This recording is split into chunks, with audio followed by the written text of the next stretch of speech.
Chapter 111. The last two boxes did not contain books. To List's surprise, one box contained all kinds of jade and the other box contained all kinds of crystals. Jade and crystal. The value of these two boxes is definitely not lower than the value of mithril or... He picked up a milky white jade. The regret of the disappearance of the books was somewhat diluted. Jade and crystal could be regarded as types of gems. But the origins of the two were completely different. Jade came from the earth like saltpeter and sulfur, which were naturally produced by the earth. Crystal, on the other hand, came from dragons, which were associated with the production of gems by dragons. Dragons could produce gems, which had extraordinary magic power. But gem mines were rare, and more often crystal mines were associated with gem mines. Topaz was around topaz and ruby was around ruby. Crystals also contained magic power, but compared to gems, crystal power was less. Aristocrats liked to use crystal-carved drinking cups. In List's castle, there was a set of such crystal goblets used to entertain distinguished guests. Crystals were also commonly used to make magic lamps, which could be lit day and night until the magic power contained in them was exhausted. Every castle with a name had a crystal lamp. Crystals were also excellent accessories for aristocratic ladies. A crystal necklace could add a lot of elegance to a lady. Jade, originating from the earth, also called magic jade, was also a stone with magic power. But the magic power contained in it had been highly integrated with the jade itself, making it difficult to develop and use, and unable to make magic items. But jade was the best food for sprites. During the transplanting of worm stalks, sprites had to rely on jade to maintain their lives. When contracting sprite worms, jade was also used as bait, and jade was used to make containers for sprites to live in, which would increase the probability of sprites' evolution. Therefore, the value of jade was not lower than that of crystal. List opened the gem space. After putting a box of jade and a box of crystal inside, List shook the bell and called the butler. "Mr. Carter, I have put away the treasures in the boxes. Most of them have been severely damaged over the years, leaving only a few scraps. Have someone move them away and throw them away." He carefully rummaged through the boxes of books. The books were all rotten, leaving no recognizable writing. This was a drawback of thick bast paper, which could not be stored for too long. List felt that the lack of historical records in this world must have something to do with the thick bast paper. During the manufacturing process, the thick bast paper would undergo an acidification process so that it could be written on smoothly. However, things that were slightly acidic were prone to chemical reactions and were difficult to preserve for too long. That was how he understood it. Although there are some regrets, overall, the treasures from the shipwreck have made me a windfall. Very good, List thought to himself. His mood gradually became better. Therefore, he asked the kitchen to hold a barbecue for the banquet. Gort, Marcus, and the others had also come to participate. They also knew that List had obtained a bountiful harvest today, but they rationally did not ask what the treasures were. For 3 consecutive days, List was paying close attention to Nightshade's condition. The transplanted black nightshade had already adapted to the new soil and environment and was beginning to regain its vitality. The green leaves were full of vigor. Those that should be blooming continued to bloom, and those that should be bearing fruit continued to bear fruit. Only the black nightshade, which gave birth to the sprite worm, remained in a dying state, its magic power intermittently giving the impression that it could die at any time. However, it did not die and was just persevering. There was no change in the smoke mission, which meant that the mission had not been completed. The Black Pearl's magic power should be sufficient. I can see signs of magic power emanating from under the soil. I can't use any more strength. Black Nightshade, little bug. Whether or not you can survive depends on your desire to live. For this smoke mission, he could only wait for Nightshade to die, the mission would fail, or for Nightshade to come back to life, the mission would be completed. List stood up. He looked in the direction of the castle, where a yellow-gray horse was galloping towards the castle. Marcus is back. He mounted Black Dragon and returned to the castle, just in time to bump into Marcus, who was standing at the gate. "Teacher Marcus, did the trip go smoothly?" "Everything went smoothly, sir.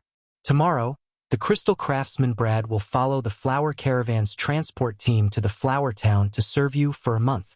It's been hard on you, Teacher Marcus. List nodded. After obtaining a large number of crystals, he came up with the idea of making a telescope. Glass was the most suitable material for making telescopes, but glass production was relatively complicated. For the time being, List did not have the ability to produce glass, so he could only use crystals to make binoculars. It was very simple to make a pair of telescopes out of transparent white crystal. The Coral City had craftsmen who specialized in making crystal ornaments. These craftsmen might not be able to make crystal lamps, but it was absolutely not a problem for them to polish concave and convex mirrors. Are the two lenses of a telescope concave or convex? There were some physics that List had forgotten.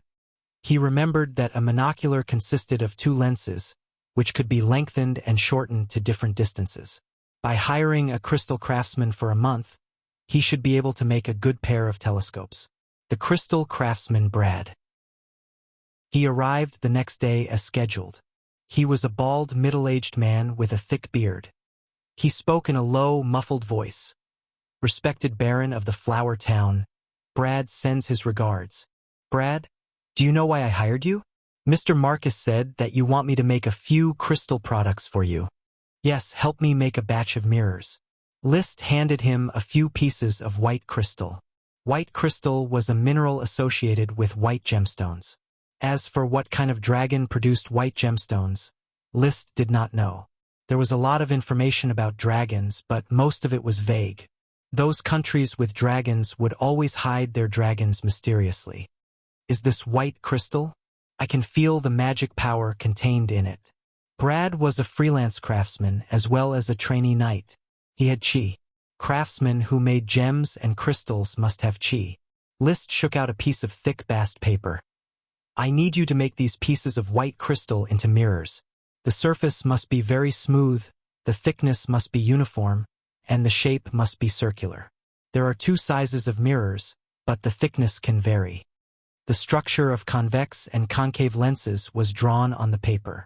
List could not figure out which focal length of the convex and concave lenses were suitable to be combined into telescopes. He simply had the crystal craftsman make a few more pieces, and when the time came, he could combine them one by one to experiment. As you wish, Sir Baron. Then you will stay in the flower town. If you can finish grinding the mirrors ahead of time, you can leave ahead of time. The salary will still be the 1 gold coin promised before. Crystal craftsmen were relatively high-end craftsmen and usually had a good income. It was normal for them to earn 20 to 30 silver coins a month. If List wanted to hire them to work, he had to come up with a higher salary. Chapter 112. The binoculars were still being sharpened. The black nightshade was still half dead. The fragrant coconut sprite worm was still gestating. The fast-growing poisonous thorns of the thorns wormstalk shrubs were still sprouting new seedlings every day. Houses were still being built sporadically in the settlements, as well as in the 4 districts of the small town. The road construction was still ongoing. The castle's Dosen Avenue was still under construction every day. Shooting arrows, practicing spear shooting. Man and horse charging as one. List's life was very fulfilling every day. Mrs. Abby's cooking skills had evolved rapidly. Not only could she make pineapple buns, but she had also learned several new cuisines. The Thorns caravan traveled back and forth to the North Valley City every day to purchase supplies needed by the castle. As long as they had gold coins, they could buy anything they wanted. Silently nourish everything. I have been in this world for almost half a year, yet I have not done anything spectacular, nor have I carried out any bold and decisive construction. However, under my guidance, the flower town is still on the path of rapid development. The territory may still be barren, but at least it has a new look. Previously, he only had 2 assistants, Gort and Marcus. Now, Gort was the administrative officer, Marcus was the temporary night captain, Isaiah was the financial officer, Blair was the legal officer, and Karl Hammerstein was the defense officer. Old Grandet was the captain of the flower caravan. Harpagon was the vice captain. Sherlock was the captain of the Thorns caravan, and Costo was the captain of the flower. He had already formed a team. The sprite worms had grown from 4 tulip sprite worm, corn sprite worm, alfalfa sprite worm, and thorn sprite worm, to 7 sprite worms. There were also the tomato sprite worm, wheat sprite worm, and peanut sprite worm. There were still 2 sprite worms waiting to give birth: fragrant coconut sprite worm and black nightshade sprite worm. The number of horses in the small town, including the horses of the new officials and their families, had grown from 15 to 7 pregnant maras. 2 more foals and 8 older horses had been bought. There were also 12 carriages allocated to the caravan. There was not enough pasture in the horse farm, so fodder had to be purchased from outside. In addition, potions, smoked grass, fruit-stealing monkeys, seafood.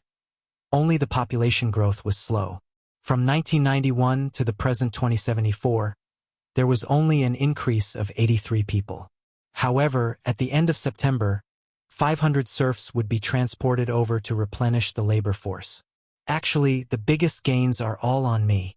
Liszt leaned back in his chair and leisurely sipped on a cup of milk tea without any additives. Behind him was a fruit tree outside the castle. It was a green apple tree that produced very little fruit and tasted sour. At least it could shed some shade. He was in a good mood. Perhaps Mrs. Morrison's skills had improved, or perhaps the quality of the milk produced by the pregnant cows had improved. Either way, the milk tea was getting better and better.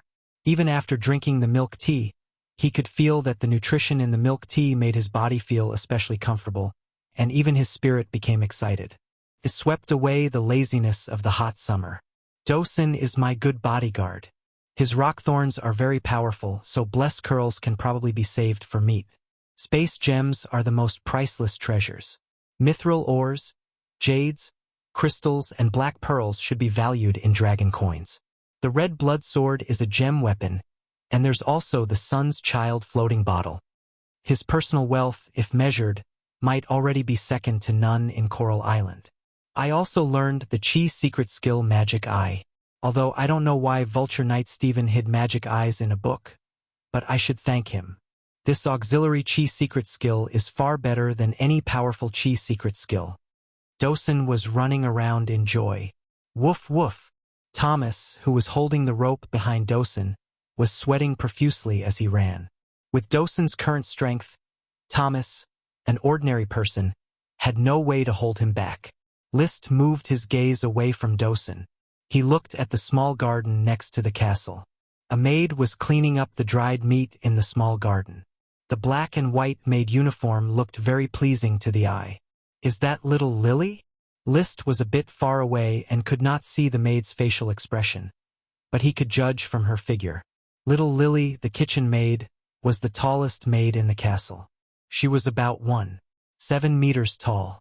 He remembered the first time he saw little Lily.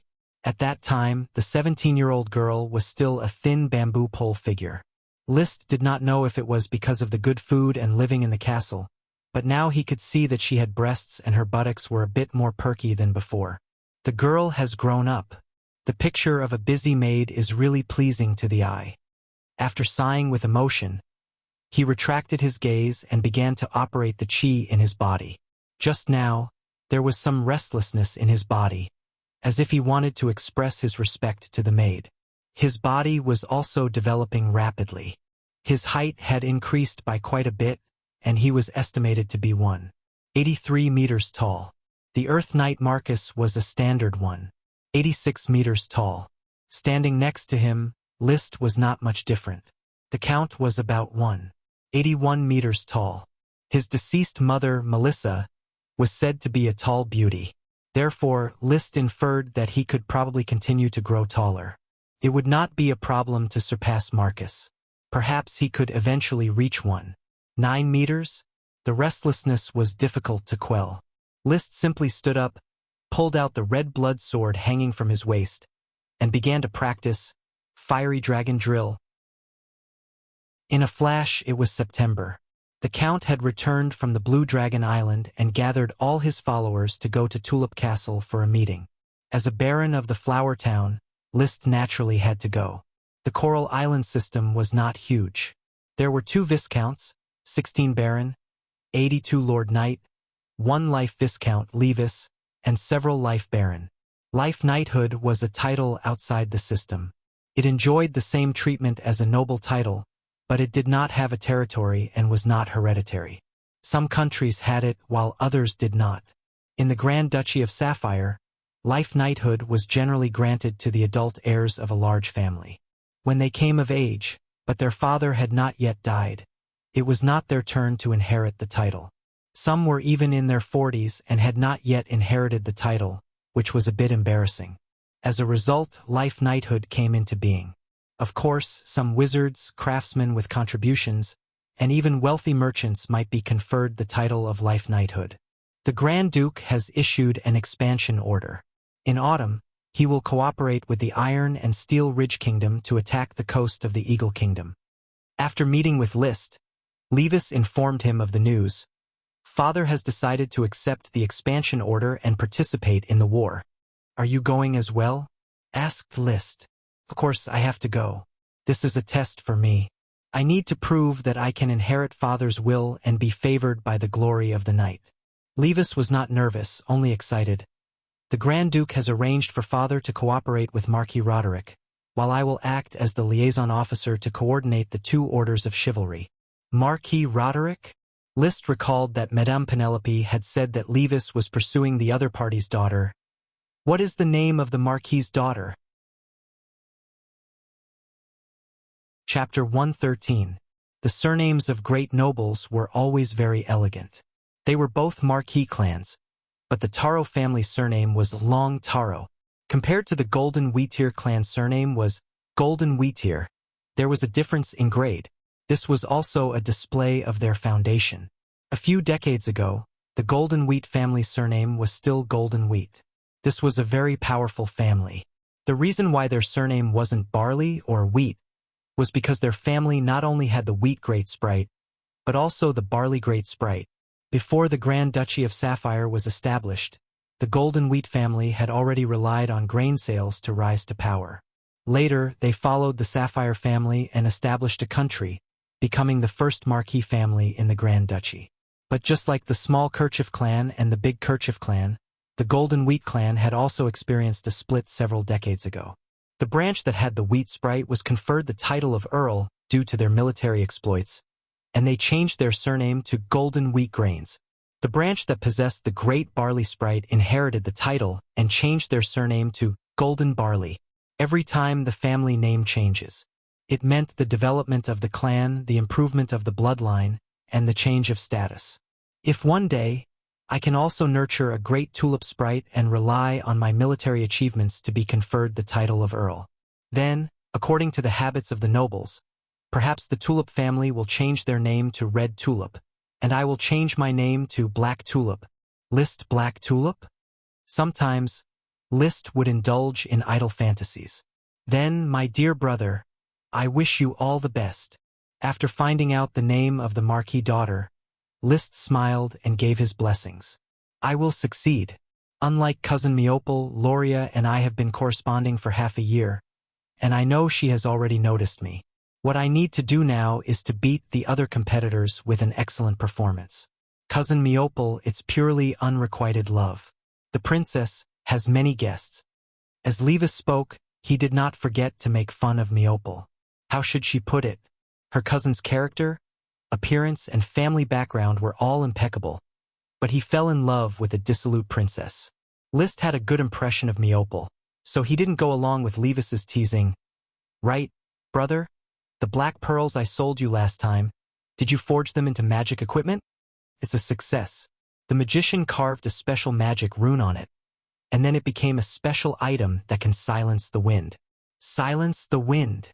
The water magic in the black pearl can suppress the flow of wind, especially wind magic. I saw with my own eyes that the wind blade released by the magician dissipate when it was 5 meters away from the black pearl. Although it is a little big, it can be used to defend against sneak attacks from wind chi. He looked at List and continued, especially for a knight like Marcus who has the wind combat aura. He likes to practice archery the most. He wants to use his combat aura to control his bow and arrows to complete a fatal sneak attack. Now, I don't need to be nervous when I meet an elite among the Wind Chi Earth Knight. It seems that the black pearl is very useful. I always feel that I sold it cheaply. 280 gold coins is not a small amount. Can only silence the wind, nothing more. If it could silence all magic, then it would be really valuable. Levis moved closer. Do you still have any black pearls? As far as I know, a pearl oyster can take out several pearls, and a giant clam should be the same. You must have some black pearls in your hands. List didn't answer and asked back, it can silence the wind up to 5 meters? Yes. Such an ability made List's mind become active. He sold Levis a bowl-sized black pearl that could cover an area with a radius of 5 meters and silence all wind. If it was replaced with 2 basketball-sized black pearls, how big of an area could it silence? If it was replaced with a washbasin-sized black pearl, how big of an area could it silence? I'm afraid it would have a radius of tens to hundreds of meters. Such an ability might only be used on the battlefield to avoid sneak attacks from wind chi. But if it was used on the sea, think about it. If the flower was equipped with a washbasin-sized black pearl that could silence the wind around the entire ship, it would be equivalent to not suffering from storms at all. Then, sailing on the sea would not be like walking on flat ground. Even if the waves could not be calmed, the wind would still be silenced, and the threat would be greatly reduced. In an instant, he made a decision. The washbasin-sized and basketball-sized black pearl must not be sold. This is a necessity to arm my own fleet in the future. So he replied in a casual tone, of course, I still have one. I originally intended to keep it as a collection. Black pearls are not a rare treasure that can be obtained easily. Sell me another one. You want another one? Yes, I intend to make it into a new magic equipment and then give it to Rolia. What do you think? Isn't it very thoughtful and sincere? List said casually, women usually have no resistance to jewelry. I think it's a good idea. How many gold coins are you going to pay for it? I still have a black pearl of the same size as the one I sold you, as well as a few smaller black pearls. 280 gold coins. This was the price of the previous black pearl, and Levis shouted the same price. Silencing all wind with such an effect, 280 gold coins can't be bought. List said unhurriedly. Now it was the seller's market. It was time to raise the price. After a long talk, in the end, List sold another black pearl for 430 gold coins. List, your heart is black, just like those merchants. It doesn't matter whether my heart is black or not. What matters is that you can let Rolia see your red heart, isn't it? At the luncheon, the Count made an announcement about the expansion order. Then he began to call for followers to follow him into battle. This was nothing new. Every year or two, an expansion order would be issued. Therefore, in one afternoon, all his followers were called. The Count himself dispatched the most elite Coral Island orders of chivalry, a total of 10 knight squads, a total of 130 people, as well as a temporarily formed garrison orders of chivalry, a total of 15 knight squads, a total of 195 people. His followers dispatched a total of 26 elite or ordinary knight squads, a total of 342 people. Altogether, 667 knight squads were mixed into 4 orders of chivalry. The Count himself led the elite Coral Island orders of chivalry, while Levis served as the liaison officer. He led a mixed orders of chivalry, Viscount Trick Wildgrass led a mixed orders of chivalry, and Viscount Jonas Gravel led the last one. Rest for 3 days. After 3 days, all knight are to gather in Coral City and set out for Golden Island by ship. We will act together with Marquis Roderick's orders of chivalry. The Count, dressed in military attire and holding his sword, spoke in a powerful and resonant voice. All the aristocrats participating in the war, covering their left chests with one hand, they performed a knight salute. Follow, sir. Chapter 114. The Count was very busy. List just took a break to greet him and give his blessings. List then left Tulip Castle and returned to Flower Town. Before leaving, the Count said solemnly, Flower Town is developing very well. I am paying attention to the training of your knight squad. I hope that you and Levis can fight side by side in next year's expedition. I am also looking forward to it. List responded. In his heart, he could not deny it. In terms of war, it was impossible to fight a war. It was impossible to fight a war in this life. He didn't know how to flatter people. He could only maintain his current lifestyle by farming. However, no one could say for sure what would happen in the future. He would not stay in Flower Town all his life and be a country baron. Riding a dragon was a big goal in life, and owning an island was a small goal. To have an island as a fief, one had to at least be a viscount, which required some effort. On the way back, Black Dragon galloped. He was slightly distracted on horseback. The excitement of the aristocrats at the expedition banquet infected him. The aristocrats might be a group of parasites, but their desire for glory was very pure. He wanted to fight, he wanted to charge, he wanted to stake his life for riches and honor. Am I really not going to the battlefield? If I don't go to the battlefield, how can I promote my title? Was it a rebellion? Without the strength to slay a dragon, rebellion is tantamount to courting death. The Sapphire family's sapphire dragon could not be treated as a decoration. That was the world's top power, equivalent to nuclear weapons. It was best not to test it. Going to the battlefield to grab credit is the most effective way to promote. The Lord does not need to take the lead in the charge. Let the knight fight and kill, it can still guarantee my safety. At worst, I will be captured and let others redeem me. It will be a bit shameful, but it is most important to keep my life. Maybe I can take the route of an ordinary aristocratic second son and win over an aristocratic lady. Some aristocrats only had daughters. Their titles would be inherited by their daughters. The Grand Duchy recognized female knights. Such an aristocratic lady was the best marriage partner for an aristocratic second son. Some aristocratic ladies, favored by their parents, would get a fief and become a hereditary aristocrat, such as Lavera. She would also be the best marriage partner for the second son of a noble.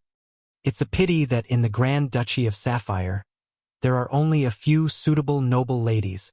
There are many noble ladies at the level of lord, knight, and baron. Noble ladies at the level of viscount and countess are extremely rare. The archipelago is not very big to begin with. There are only 7 marquises and more than 20 earls. Moreover, there was another very real problem. The aristocratic ladies desired the higher-ranking aristocratic young masters, not ordinary small aristocrats. I'm very handsome. My father is an earl, my grandfather is a marquis, and I myself am a baron. Among the second sons of the nobles, I'm probably an extremely competitive existence. Let me think carefully, those single noble ladies in the Grand Duchy who are suitable for marriage. After thinking for a while, he actually couldn't think of a single one. All the nobles hoped to have a son to inherit their title. There were very, very few nobles who only had one daughter. The battlefield was too dangerous, and there were too few female knights. Liszt thought of a third way to obtain a title by making a great contribution. If he offered his papermaking technique to the Sapphire Grand Duke, he might be able to obtain the title of Count or even Marquis. However, the titles conferred on the basis of contribution are all life titles without fiefdoms. This method is not advisable at all. After thinking it over, he still couldn't come up with a good solution.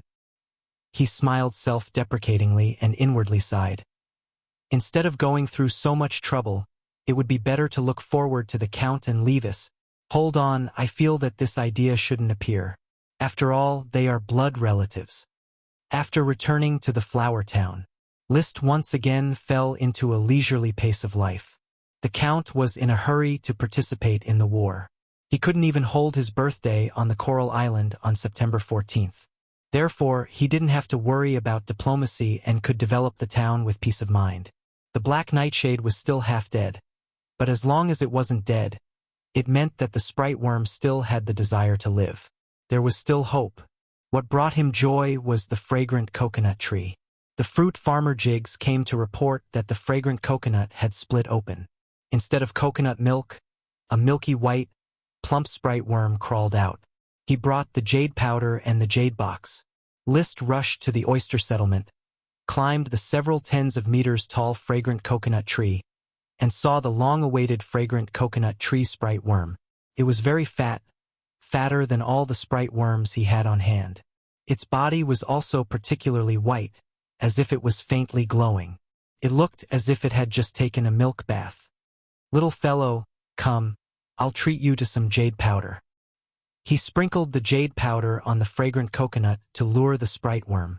The newborn sprite worm, relying on its instincts, was quickly attracted by the magic power contained in the jade powder.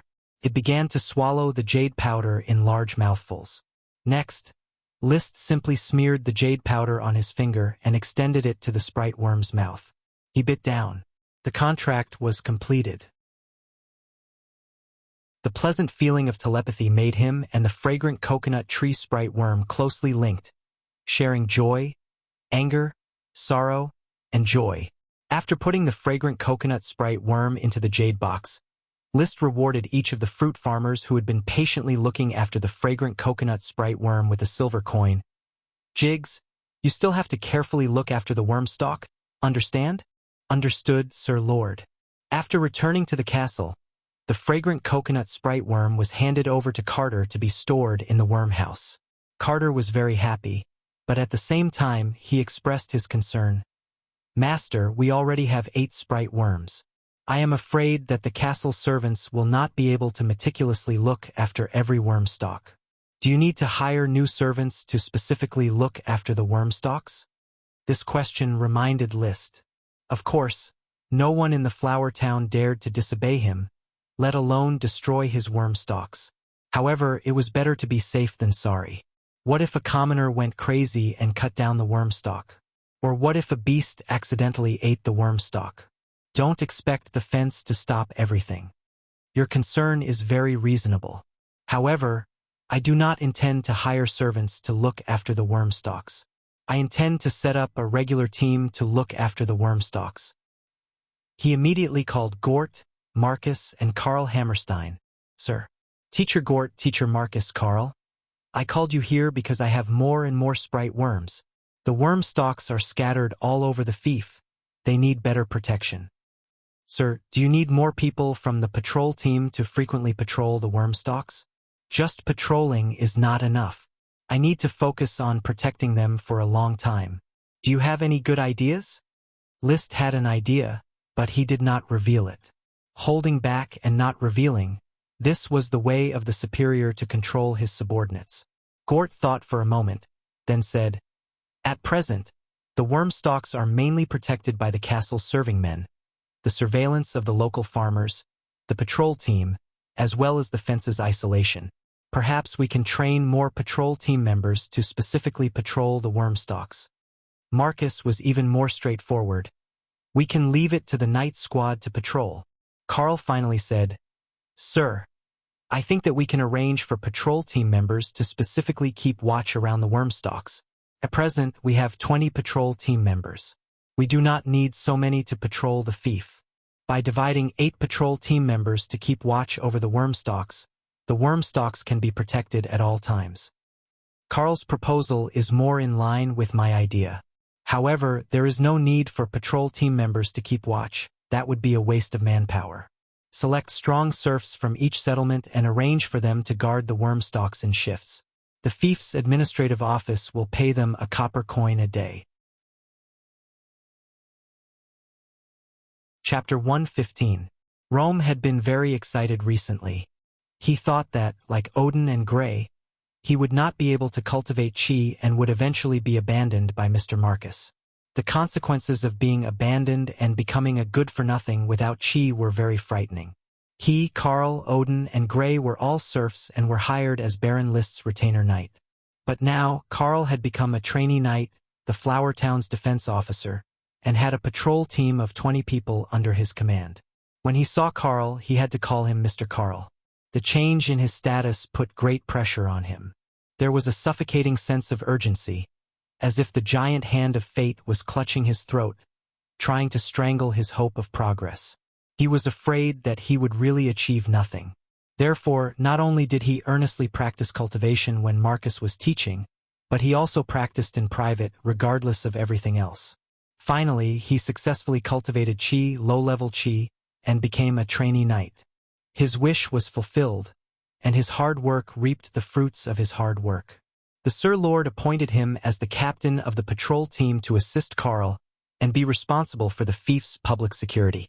Although his status was not as good as that of Karl, but Rome was already very satisfied. His talent was not as outstanding as that of Karl, and he cultivated qi many days later than Karl. Therefore, he should be placed under Karl. The patrol team originally had a captain, but the captain was just an ordinary person who was not convinced by Rome's arrival. However, Rome easily taught the other party how to behave with a few punches. Strength with just low-level qi. I already have strength that ordinary people can only look at in the dust.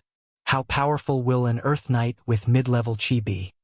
Before he had obtained qi, he did not have a very intuitive understanding of knight. He only knew that knights were very strong, but how strong they were and how marvelous their qi was, he had no way of knowing. Now that he had qi, he finally fully understood the tremendous qualitative change that qi brought to a knight. Earth Knight, I have no hope of obtaining mid-level qi in this lifetime. However, Sir Lord has given me a chance to change my fate, and I, Rum Winesong, will seize it. From today onwards, I will definitely let my son start cultivating Do Qi from a young age. He was not married yet, but there were already many girls in the town who had expressed their love for him. A trainee knight was still very popular. My son will become an Earth Knight like Mr. Marcus. At that time, he would have the hope of climbing up to the nobility. For a better tomorrow. Luomu did his job conscientiously every day and never slacked off in his patrol work. As the patrol leader, he was especially satisfied. However, what Rom did not know was that Liszt had already noticed his conscientiousness. Liszt was not a fan of mundane tasks. It was not his style to worry about the daily lives of the people in the small town. He did not want to be a Han Xian who was good at commanding soldiers, but a Liu Bang who was good at commanding generals. Therefore, he admired subordinates who worked hard. Rom was a subordinate who worked hard. Rom, based on your performance, I have a new mission for you. Sir, please instruct me. You and Karl have both become trainee knight and can take charge on your own. Therefore, I intend to set up the position of insect officer in the flower town and set up an insect protection team. The team members will be drawn from the strong labor force of the various settlements. As for you, you will serve as the insect officer. What you need to do is to lead the insect protection team and protect the worm stalks. After thinking about it, Liszt decided to set up a separate insect protection team. The basic model of this team was roughly equivalent to a militia organization and could be regarded as a supplement to the patrol team. In the future, more and more people would pour into the flower town. The patrol team alone would not be able to maintain law and order. The insect protection team was part of the security force. Patrol team, police station. Insect protection team, militia battalion. Night team, army. It was roughly this line of thought. As the successor of the doctrine of bringing, Liszt's thoughts would always be set up in this way. Rom immediately knelt on one knee and performed a knight salute. Rom is willing to follow in Sir's footsteps for life. His body trembled slightly. This was caused by excitement. He never thought that opportunities to change his fate would come one after another. Now, he had officially entered the ranks of officials. Officials were not a class in the formal sense. However, to be able to serve as an official meant that one had already entered the ranks of aristocratic reserve service. When he left the castle, he was still in a bit of a trance, his body seemingly floating. Serving Sir is a moment in my life when I, Rom, am deeply favored by the glory of a knight. Perhaps it was because he felt Liszt's sincere concern for the sprite worm. Less than 2 days after the establishment of the insect protection team, he saw that the leaves of the black nightshade wormstalk in the black nightshade field had regained a trace of vitality. The originally covered black spots had also dissipated quite a bit. So, you made it? Liszt hurriedly summoned the long-awaited smoke mission. Unsurprisingly, the smoke serpentines had already changed. Mission completed. Reward: a black nightshade sprite worm. Sure enough, the black nightshade breeds a sprite worm. This is my 9th sprite worm. Very good, although I don't know what the black nightshade is used for. The black nightshade berries could be eaten but only as a snack. Even with the black nightshade worm, it could not bear many berries. It was better than nothing. At least it was a sprite worm. The smoke distorted and issued a new mission. The late heavy rain is about to visit the flower town. Most of the fief's residents' houses have been in disrepair for many years and cannot withstand the scouring of the heavy rain. As the Lord, how can you sit idly by and do nothing?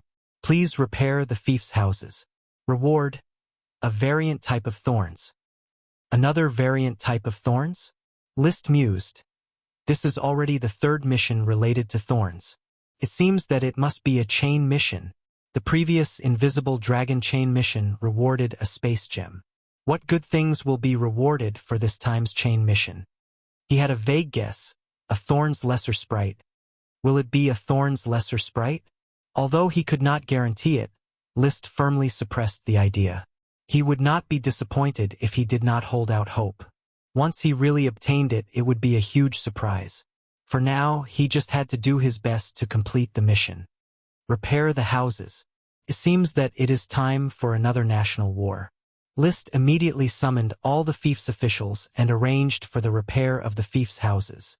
There was almost no rain this summer, which is not common sense. I speculate that there may be a strong rainstorm in the next few days. Most of the houses in the flower town are old wooden houses, which are very unsafe. The new houses are already under construction. As for the serfs, they can be sent to repair their own wooden houses.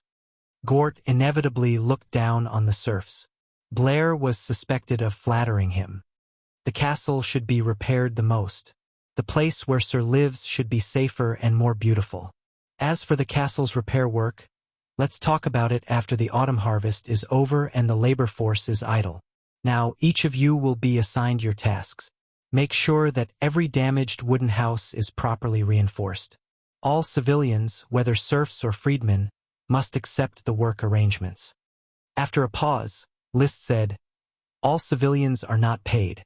They must work for free to repair their own wooden houses. However, the materials for the repair of the wooden houses will be paid by the castle. This is a benefit I give to my subjects. Chapter 116. Clop, clop, clop. The sound of horse hooves rolled over the gravel road. Black Dragon held its head high, its black mane fluttering in the wind. This main road had been under construction for more than 2 months. Every day, 180 civilian workers were maintained, each of whom was paid 1 copper coin a day. In other words, this road cost 180 copper coins a day. In 2 months, a total of more than 10,000 copper coins, or about 1 gold coin, had been spent. Sometimes, manpower was so cheap that it made people sigh.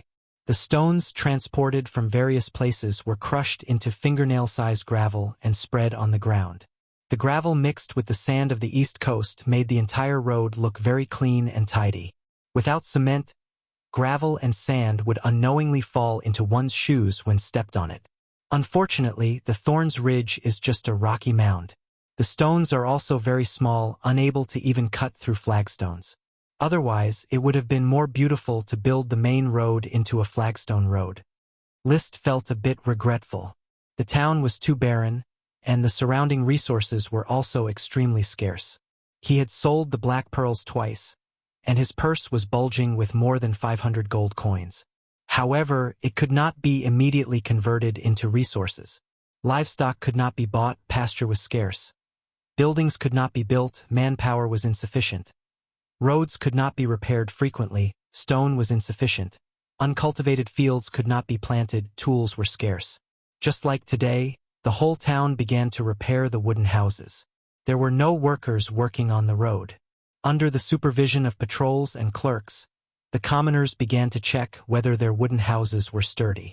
Cracked beams had to be reported for replacement, damaged roofs had to be reported for repair, loosened windows had to be reported for reinforcement, and decayed corners had to be reported for repair.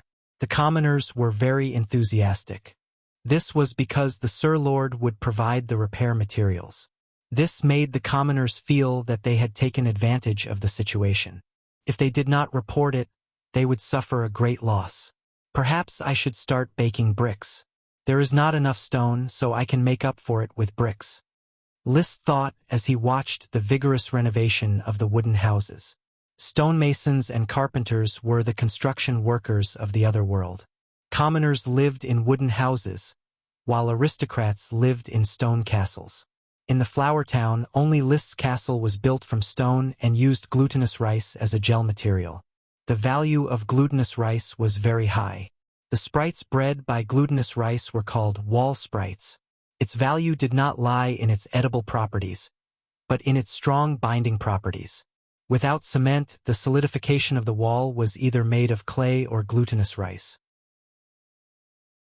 Fortunately, the Tulip family had a glutinous rice sprite, so the castle that the Earl built was extravagantly made of glutinous rice. Such a castle was many times stronger than a castle made of mud, and it could be built very high. For example, Liszt's castle. After removing the steeple-shaped roof, it was possible to add a few more floors. There's almost no technical content in the firing of bricks. As long as we find clay suitable for firing bricks, we'll be able to fire qualified bricks. However, to fire bricks, we'll need to build a brick kiln and we'll need coal. If we don't have coal, we'll at least need charcoal. Without experimenting, I'm afraid we won't be able to produce qualified bricks. Liszt, who liked to read and ponder over things when he had nothing to do, was quite knowledgeable. He knew how to make ice with saltpeter, clay bricks, handmade paper, black gunpowder formula, indigenous cement, distilled liquor, pancreas formula, binoculars, fired glass, and when the black gunpowder was successfully mixed, he could even make hand grenades. In addition, the water wheel, the plow, the windmill, after tinkering with it, he could also explain the general principle. However, it wasn't easy to turn knowledge into tangible objects. The biggest constraints were materials and labor. Making ice with saltpeter required saltpeter. If he didn't find a small saltpeter mine, making ice would be an empty slogan. Firing glass was the same, which required quartz sand and soda ash. Quartz sand probably required a quartz vein, which he remembered was the kind of stone that looked a little transparent. But what was soda ash? Was it soda? He remembered that when he made porridge, he needed to add some soda. There might be a small amount of soda ash in plant ash, but where could he get soda ash for firing glass? In addition to saltpeter, black gunpowder also needed sulfur. Limestone was needed for cement. Strictly speaking, I don't seem to know what sulfur and limestone look like, right? Liszt suddenly thought of a very serious problem. He only knew that saltpeter could be used to make ice, quartz could be used to fire glass, limestone could be used to make cement, and sulfur could be used to make explosives.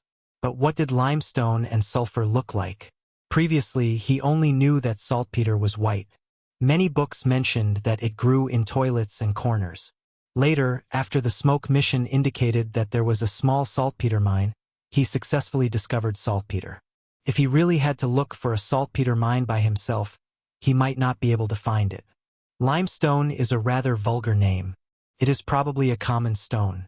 Does it have anything to do with marble or granite? As for sulfur, I have to look for it in volcanic craters. It is said that volcanic craters have the smell of sulfur. At this moment, Liszt felt that his real self was far more ignorant than he imagined. This is a bit awkward, but I definitely know where to find the soil for firing bricks. In theory, firing bricks required clay, the kind of soil that could be fired into red bricks.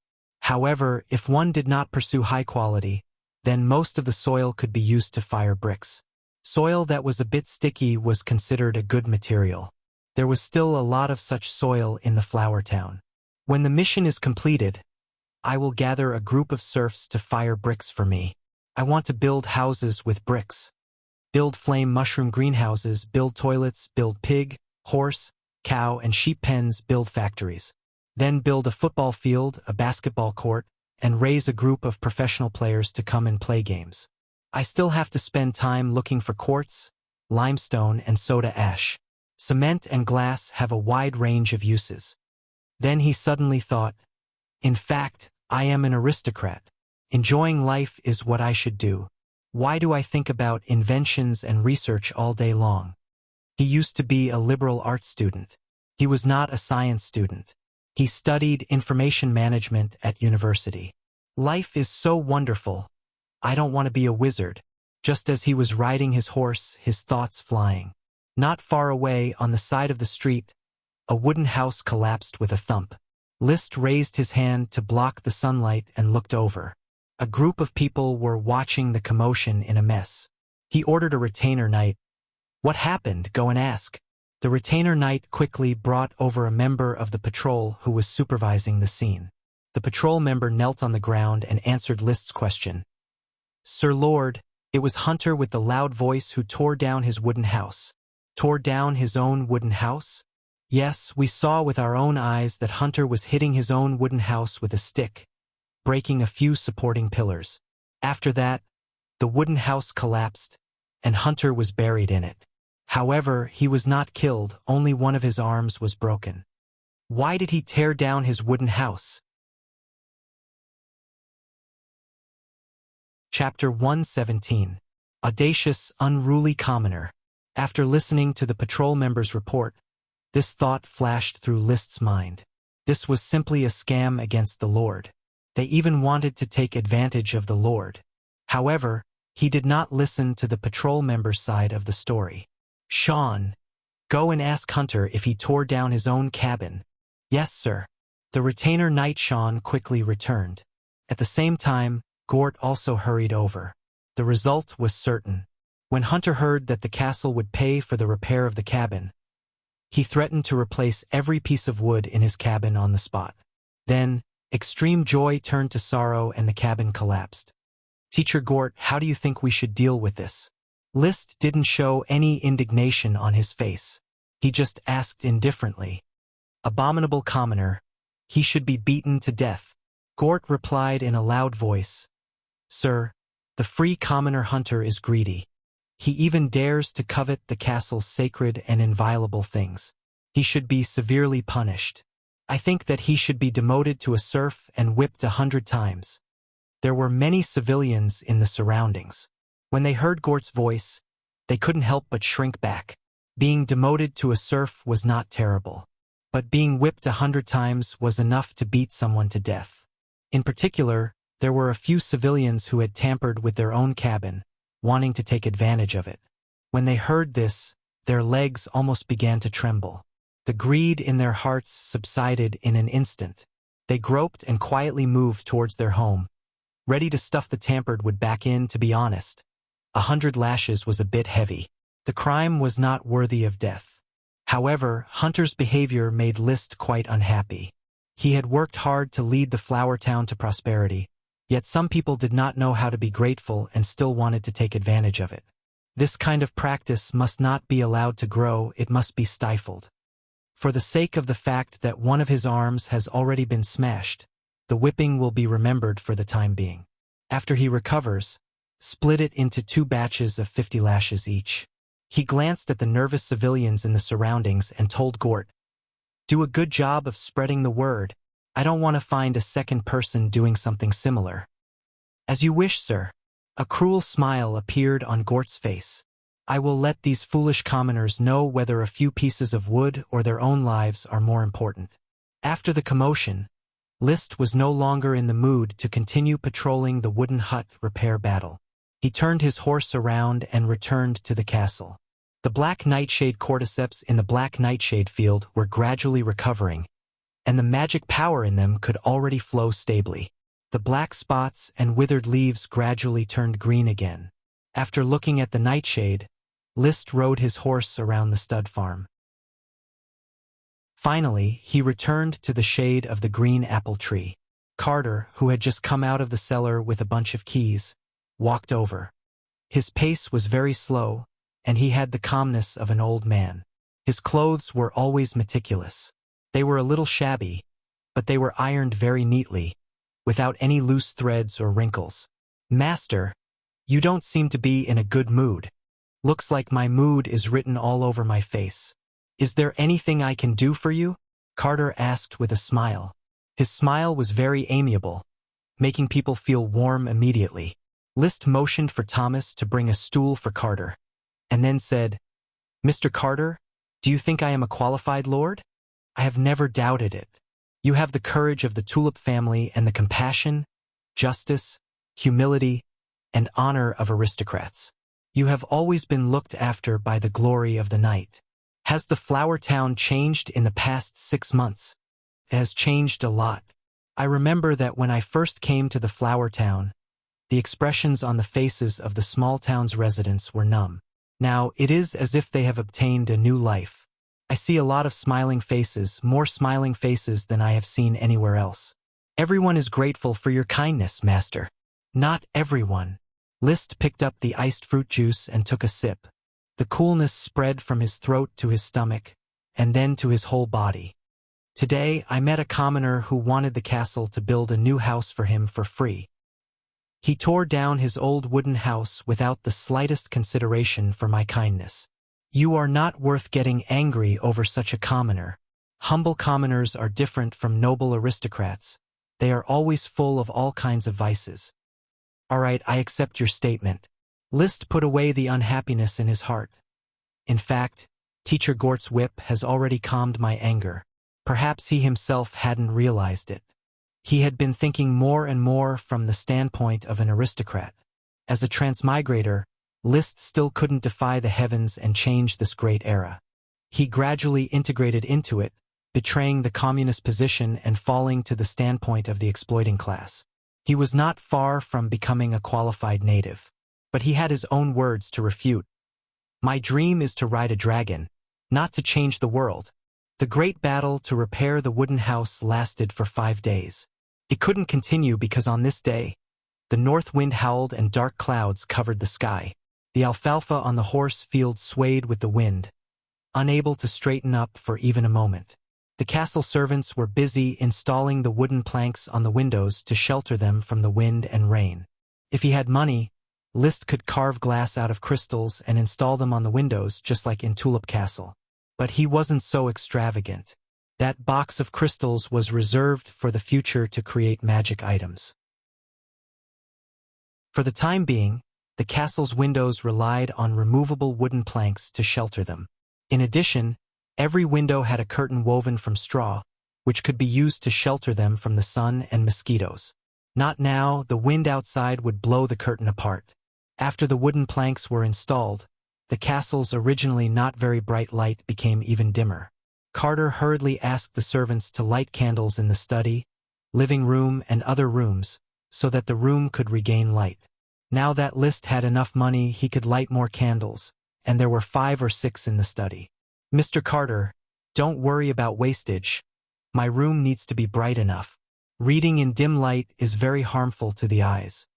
Liszt held a novel in his hands and flipped through it in boredom. He had already read all of the castle's 182 books more than twice. Basically, a book had tens of thousands of words at most and only a few thousand words at least. He admired the authors who wrote night novels. In just a few thousand words, they had to write a complete story with twists and turns. Moreover, there had to be dragons, princesses, orders of chivalry, kings, wars, banquets. Otherwise, no aristocrats would buy their books. If aristocrats did not buy books, then these destitute minor aristocrats who wrote all kinds of fabricated stories would starve to death. There was no doubt that those who chose to write were basically destitute aristocrats. Commoners could not write at all. Master, looking at the current weather, there will be a heavy rain today. The next heavy rain is also good. The flower town's several ponds are about to dry up and are in urgent need of rainwater to replenish them.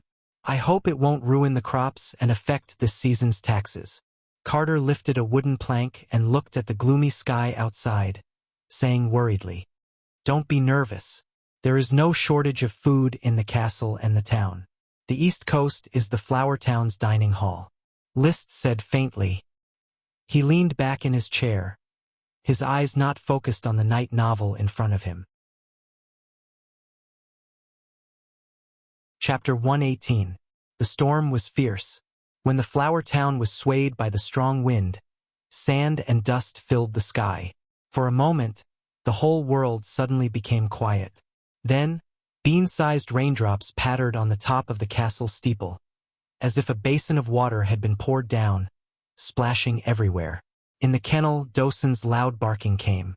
In a room downstairs, Blessed Curls was also quack, quack.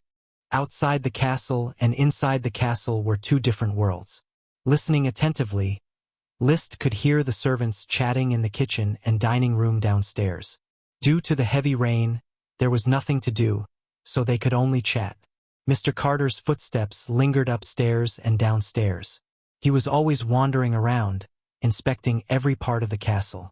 Mrs. Morrison, who was inspecting the maids' cleaning, met with Carter. They seemed to chat for a while, evaluating the performance of the serving men and maidservants. The two stewards were conscientious and conscientious.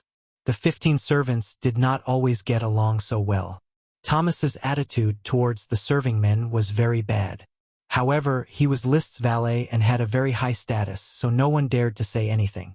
Not only did he often find fault with the serving men, but from time to time, he also made some sarcastic remarks. Sometimes, he was not so respectful towards Carter. Carter could not figure out why List would tolerate such a bad Thomas. Thomas destroyed the harmonious atmosphere of the castle's servants. He could only say, Carter and List had different identities, so they looked at things from different angles.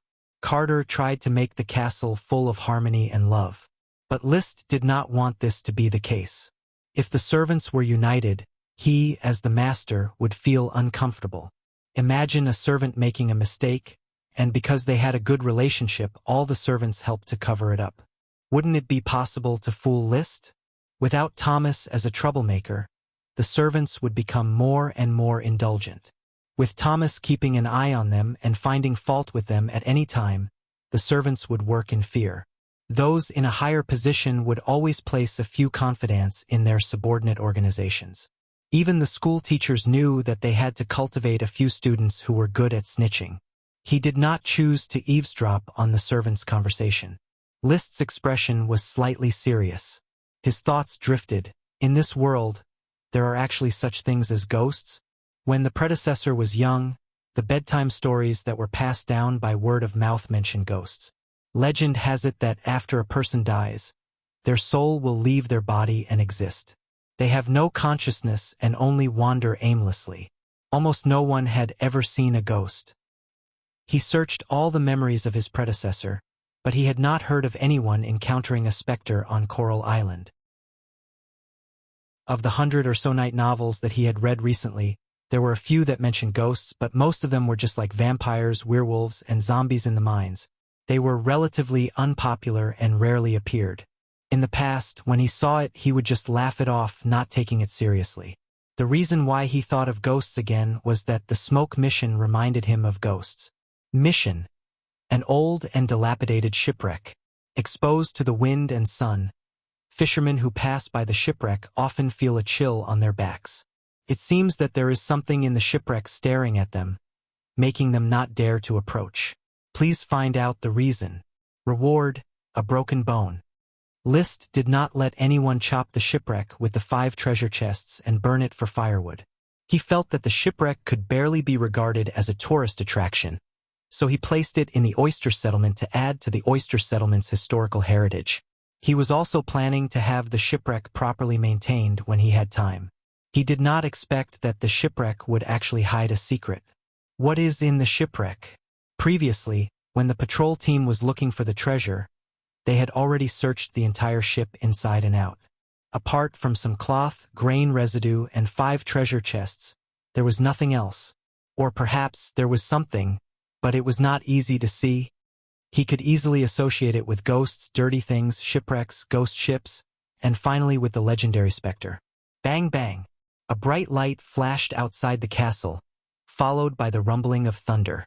The wind blew again, accompanied by the pitter-patter of raindrops, isolating the castle from everything outside.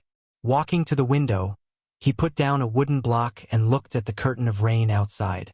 List felt a sense of desolation, as if he was isolated from the world. Loneliness welled up in his heart, and he suddenly realized that he had been here for half a year. From the world of technological civilization, he had entered the world of magic and qi. It was hard to say whether it was good or bad. In his hometown, the standard of living was a bit higher, but he was just a bitter overtime dog. Here, the standard of living was relatively poor, but he was an aristocrat with supreme power. He also had qi to strengthen his body and was immune to all kinds of diseases. In comparison, I prefer my current life. I like the picture of a maid busying herself in front of me. There was a slight smile at the corner of his mouth. He was not too conflicted. Soon, his thoughts returned to the smoke mission. If there is really a ghost in the shipwreck, then it must be eradicated as soon as possible so as not to endanger the lives of the fishermen. The mission reward is a broken bone. But does it have anything to do with the ghost? He wanted to go to the shipwreck, find out the reason, and complete the mission. But the rain was too heavy outside, and it was difficult to travel. He could only stay in the castle and wait in boredom. However, he waited. 3 days. The heavy rain flooded the entire town. Fortunately, the town-wide wooden houses had been repaired in advance. The patrols braving the rain had yet to find any collapsed wooden houses. The worm stalks were also safe. Even the most fragile black nightshade worm stalk was still intact because of the protection. But after 3 days of heavy rain, 2 people died. An old serf went out to pick vegetables, accidentally slipped, and never got up again. Another mother of 3 went to the beach in the rain to pick up shells. But after returning, she fell seriously ill and died. Picking up shells on the beach? List listened to Gort's report, and his heart stirred. Could it be related to the shipwreck? He immediately asked, Teacher Gort, the woman who died of illness, has the body been examined? Is there anything wrong? Examine the body? Sorry, sir. I did not examine the body. I thought it was just a serf who died of illness. This kind of thing, it happens very often. Perhaps List was too sensitive. But he still decided to examine the body of the woman who died of illness in person. Teacher Gort, be sensitive. Recently, there have been fishermen who have responded that there is something wrong with the shipwreck, as if there is something dirty on it. I suspect that the woman's death may be related to the shipwreck. Shipwreck? Gort was puzzled. He had not heard of such news at all, but when List mentioned it, he had to pay attention to it. He believed that List had a lot of eyes in Flower Town, and nothing could escape List's attention. Sir, I will go arrange it. Do you want to examine the body together? Chapter 119. The majestic group of people trampled on the puddles on horseback. The retainer knight and valet surrounded List, while Gort, Marcus, and other officials followed closely behind. Compared to the previous time when there were only 2 or 3 people, the current ostentatious scene was very imposing. In fact, there was no need for so many people to follow in the fief. However, List still did it. He liked this kind of aristocratic behavior. Compared to the Count and even his brother Levis, who had a night squad following them when they went out, his team was not big enough and had to work hard to develop. It would be best if he could also bring Dosen and Bless Curls, with the yellow on the left and the blue on the right. Sir, the roads of the Flower Town are better than those of the Coral City. Isaiah exclaimed in admiration. Every time it rains in the Coral City, it feels like a city of excrement. The excrement floating on the streets is disgusting. Here, there is no excrement, not even silt. The main road was a gravel road, which basically had no silt. The road between the settlements was a sea sand road, which would have silt, but not much. Gort laughed and complimented in a timely manner. Without Sir's wisdom, there would not be such a wonderful environment as the Flower Town. Before, I couldn't understand the benefits of building roads, but little by little they were revealed to me. I hope that in the future, every road will be built as a gravel road. List smiled. He didn't show any complacent expression. This was nothing. Later on, when he made cement, there would be more surprises. The sky had yet to completely clear up, and there was still a drizzle. He was wearing a wide black cloak and riding a pure black dragon. At first glance, he looked very gloomy. Were it not for his handsome face and the few strands of light blonde hair on his forehead, adding to his liveliness, he could probably impersonate the ringwraith of the Lord of the Rings. After a while, the group had arrived at the Barley Settlement. The woman who died of illness was a serf of the Barley Settlement. The corpse was still placed in the house. According to the funeral custom of the Grand Duchy of Sapphire, after death, people were buried directly in the ground. However, it had been raining heavily for the past few days, so there was no way to bury the corpses. Of the woman's 3 children, 2 were already adults. Under the leadership of their dull father, they knelt on the ground to welcome List's arrival. Naturally, the retainer would explain the purpose of the visit. List only needed to walk to the corpse and examine it. Marcus and Gort checked the corpse first, but they didn't find anything wrong with it. Then List personally inspected it. This was his first time facing a dead person. He was a little nervous, but he controlled himself well and did not show any emotion. Observing with the naked eye, he did not see anything wrong with the corpse, but when he cast magic eyes, he found that there was nothing wrong with it. There was a flash of black magic on the corpse. When he took a closer look, the black magic disappeared again. List chose to believe his eyes.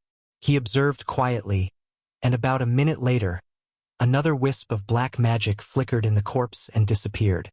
"Sir, did you observe anything?" Marcus asked. "There is something wrong with the corpse. I felt signs of magic on the corpse. She did not die of a normal disease, but was infected with something dirty." Gort was surprised. "Is there really something dirty? What could it be? If it was infected from the shipwreck, could it be a ghost? Legend has it that there are ghost ships on the sea. The shipwreck we found is not a ghost ship, right? Yes or no, we will know after checking it. By the way, how do you think we should deal with this corpse? To be on the safe side, we should burn it." There was no concept of the dead is the most important here, and there was no such thing as ancestor worship. After people died, they were basically simply buried, especially civilians. When they died, they would roll up a straw mat, dig a deep pit and bury them, and then there would be nothing else to do. Even some civilians were not willing to dig a pit at all, and it was possible to directly throw the bodies of their relatives into the mountains or into the water. Therefore, when Gort proposed to burn the corpse, the wooden husband of the dead woman did not have any objection. On the contrary, he was somewhat excited, because List had Gort give him 10 silver coins as compensation. The dirty things brought by the shipwreck caused the death of the woman. In the final analysis, it was List himself who did not allow others to dispose of the shipwreck, although he was the lord and would not be punished. 10 silver coins was also a comfort to his conscience. After a moment, a fire. The corpse was burned to ashes in the flames. Looking at the residue after burning and finding no traces of black magic, List breathed a sigh of relief. It turned out that even dirty things could be burned clean by fire. After disposing of the corpse, the group quickly rushed to the oyster settlement and arrived near the shipwreck. Before List could approach, Marcus stopped him. "Sir, the shipwreck is dangerous. You should avoid it. Leave it to us to inspect." Gort replied righteously, "That's right, my lord. You shouldn't put yourself in danger. Mr. Marcus is an elite Earth Knight.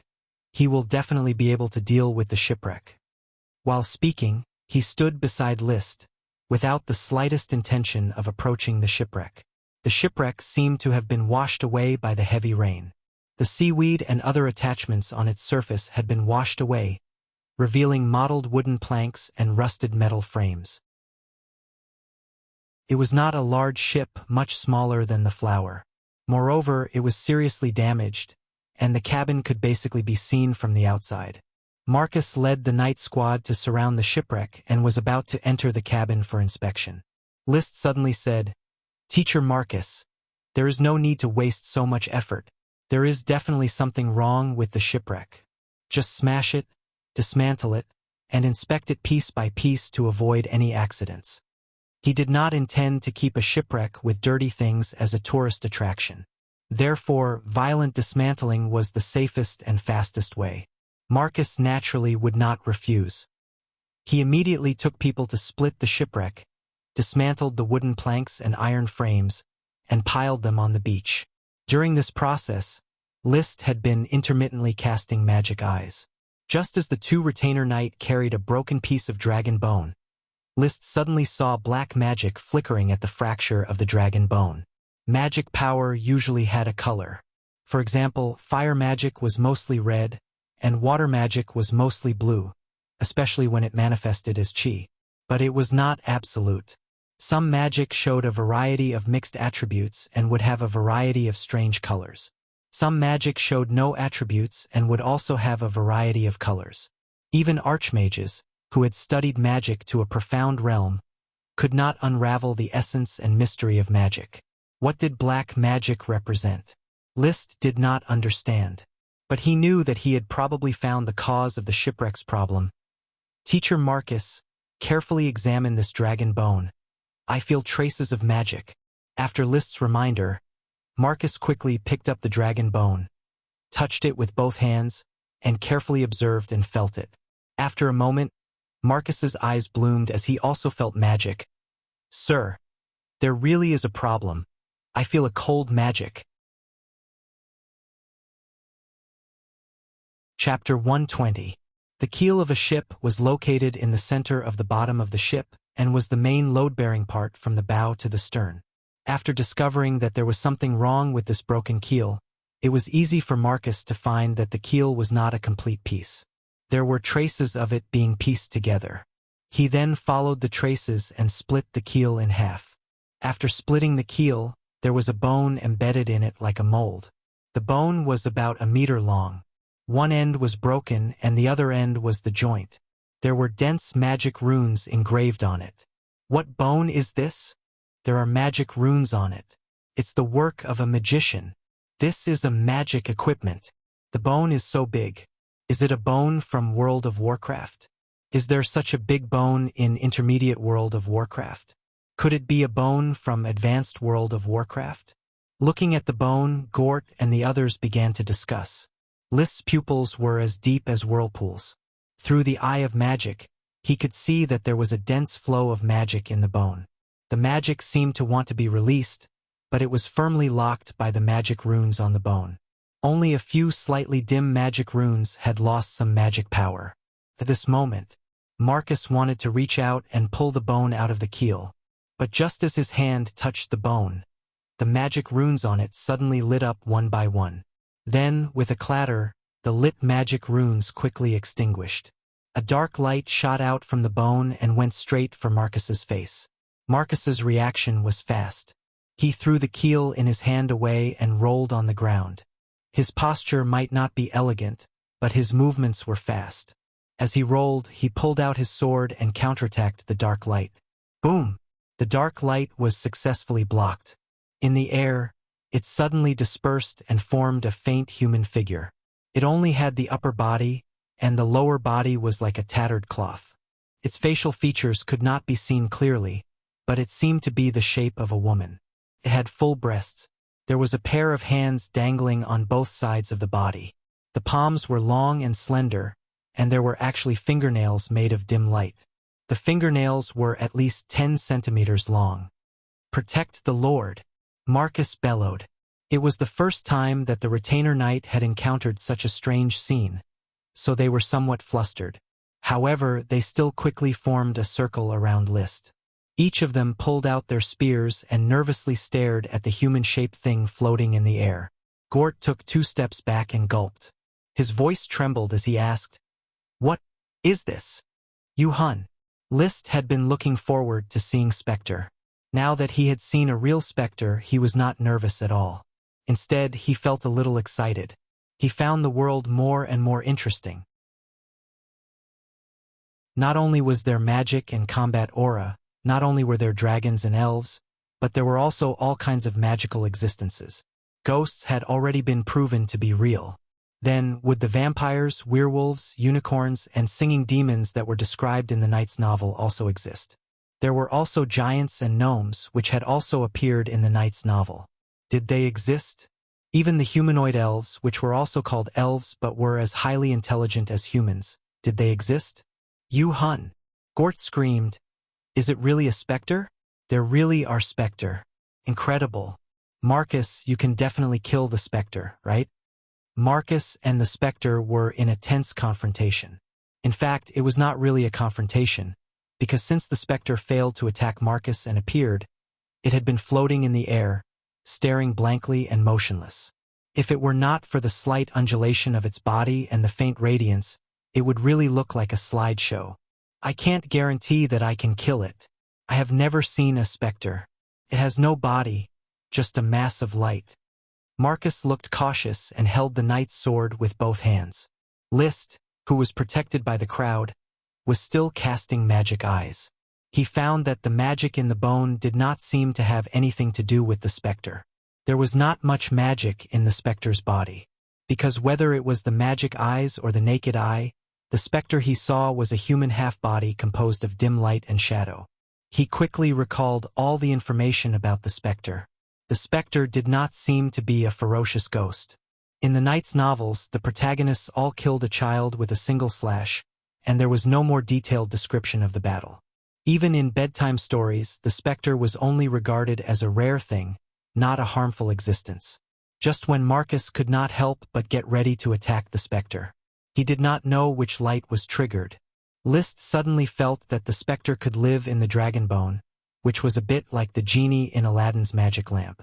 So he gently stroked his chest in his cloak and took out the floating bottle made of unknown metal from the space ring. Then he threw it to Marcus. "Teacher Marcus, try to see if you can put the specter in it." This was just a whim of his, a little whimsical. But what was amazing was that when the bottle fell into Marcus' hands, the specter suddenly rushed towards Marcus. When Marcus wanted to intercept it with his sword, the specter had quickly submerged into the metal bottle. Liszt was a little stunned. He never thought that he would actually subdue the specter, which was incredible. But when Marcus carefully held the bottle and walked over, he quickly put away his surprise, with a calm face, and handed the bottle cap to Marcus. Marcus quickly closed the bottle cap.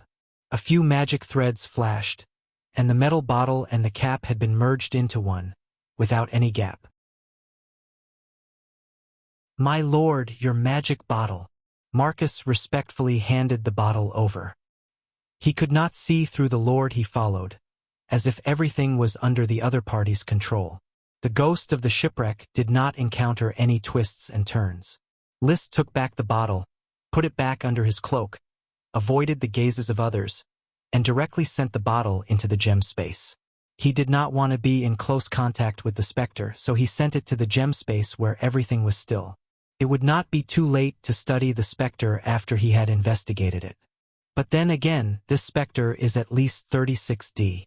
The metal bottle required the blood of a descendant of the sun to open. Currently, the only source of blood was the leathersmith shop's old leathersmith. The old leathersmith Phil and the serving man Jesse still did not become father and son. But the two were still very close, not father and son but more like father and son. The old leathersmith was, after all, old, so Liszt only used the jade bottle to collect a small amount of his blood and did not ask for more. At the same time, he brought a lot of food for the old leathersmith as compensation. "Jesse, take care of the old leathersmith. I only took a little of his blood for research. I don't want to hurt him. The work in the castle can be shared by other serving men. I will let Mr. Carter arrange it. The most important thing for you now is to take care of the old leathersmith." "Yes, my lord." Jesse nodded. The old leathersmith said, "To be able to contribute to Sir Lord is old Phil's honor." Liszt smiled slightly. "It is good that you can think that way."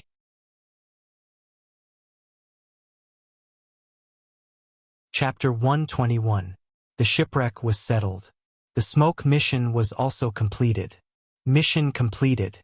Reward, a broken bone.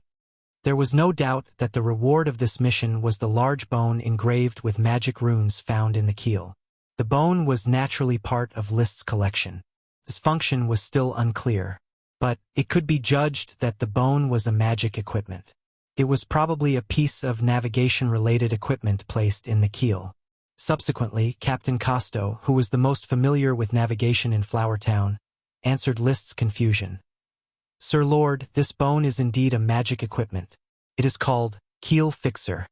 It can stabilize the ship's keel, thus making the ship more sturdy. However, its biggest function is actually to deter sea monsters."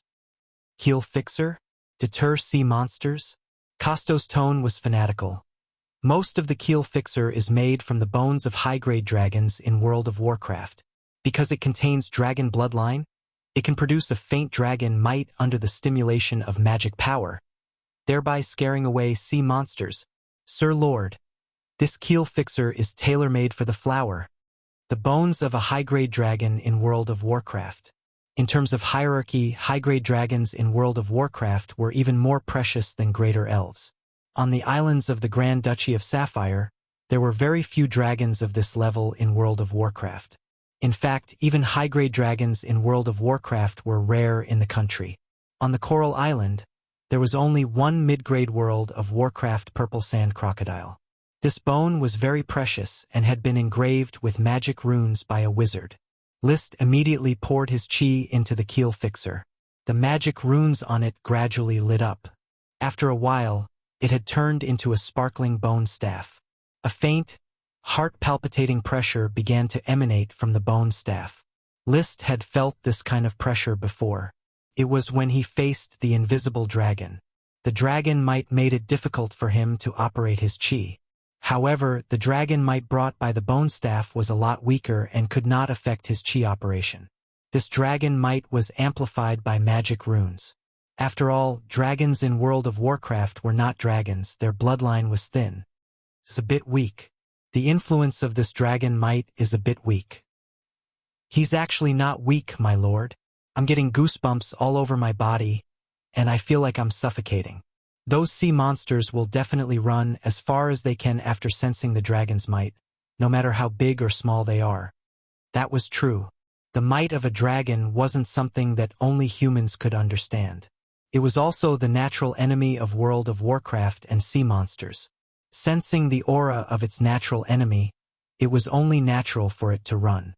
This dragon-fixing bone was a treasure. List handed the keel fixation bone to the retainer knight and said to Costo, "I'll store it first. When the flower goes to sea one day, I'll decide whether or not to place it on the ship." Costo felt a little regretful, but he still bowed. He did not dare to question the Lord's decision. By the way, Captain Costo, since the shipwreck has a keel, why doesn't the flower have a keel? List suddenly thought of a problem. The technique to create the keel anchor bone was lost along with the destruction of the Cohen family. I once saw a ship pass down from the Cohen family, and only then did I know what a keel anchor bone was. It was a unique magic equipment manufacturing technique mastered by the mages of the Cohen family. The technique to create the keel anchor bone probably lied in the magic runes engraved on its surface. Marquis Cohen was the founder of the Grand Duchy of Sapphire 100 years ago. He was one of the earliest followers of the Sapphire Grand Duke. However, the Marquis Cohen family seemed to have been involved in a palace coup, and then, there was no later. There was no official record of this matter, and after more than 100 years, no one cared about the Marquis Cohen. There were too many nobles that had been lost in history. Only the living were worth associating with, while the dead were forgotten. Mages who mastered the technique. It was estimated that they would follow Marquis Cohen and become a speck of dust in history. It's a pity that the keel anchor bone is still very useful for sailing. If we want to sail to the Devil's Sea, the keel anchor bone will definitely play a huge supporting role. If we can find a dragon skeleton to make a keel anchor bone, I'm afraid that even the most ferocious of sea monsters will have to flee. Legend had it that there were big storms and sea monsters in the Devil's Sea. Without ships, they could only sail on it. List was very curious about the Devil's Sea, or rather, the other side of the sea. Sooner or later, I will recruit mages to study the keel anchor bone technique for me. Start the age of navigation. There were still many unsolved mysteries. Why was there a specter hidden in the keel anchor bone? How did the specter kill the woman? Why did the specter drill into the metal bottle? Could it continue to survive in the gem space? What was its state of existence? Who was it when it was alive? What did it look like? Why did it have such a majestic 36D? These were all questions. However, List did not continue to think about it for the time being. A new mission was waiting for him. Mission. After the rainstorm, the magic power in the Thorn's Ridge is more abundant than ever. A solitary magic ingredient is breeding a fruit that can change the World of Warcraft bloodline. Perhaps a new intermediate World of Warcraft is about to be born. A crisis is about to befall the Flower Town. Please resolve the crisis. Reward: a bloodline fruit. The bloodline fruit was not a plant species. Rather, it was a relatively special existence among magic ingredients. It was a mutation of an ordinary plant, but it could not be bred. Even if there was a corresponding sprite, it could not be bred. When the fruit condensed enough magic power and fell to the ground, it was the time for the plant to die. Its fruit was called the bloodline fruit. It was a highly condensed form of magic power that could stimulate the bloodline of beasts and World of Warcraft to evolve.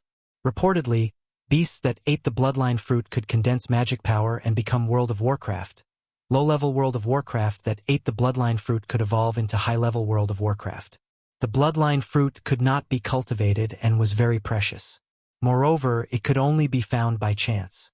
After it fell to the ground, its magic power would gradually decline, and after a few minutes, it would degenerate into an ordinary fruit. Many greater aristocrats were looking for the bloodline fruit to cultivate livestock that could be raised in World of Warcraft. The Fire Rabbit was a small-scale World of Warcraft artificially cultivated by relying on the bloodline fruit. Of course, the magic power of the bloodline fruit was astonishing. After eating it, the number of beasts and World of Warcraft that were greatly nourished to death was not small. Seeing this mission, List could not remain calm. I have to get the bloodline fruit. Otherwise, if the Thorns Ridge evolves into an intermediate-level World of Warcraft, then the Flower Town will suffer. I don't want to live under the shadow of intermediate-level World of Warcraft. Intermediate World of Warcraft could contend against human Sky Knights. Moreover, by relying on its thick skin, ordinary Sky Knights could not deal with it. The purple sand crocodile had been discovered many years ago in the shallow waters south of the Coral Island. Yet it was still alive and well. It was not that the Count did not want to hunt it, but rather that it was too risky. In case the purple sand crocodile killed it instead, the gains would not make up for the losses. He might as well leave the shallow waters to the purple sand crocodile. As long as it did not cross the line, there was no need to take risks.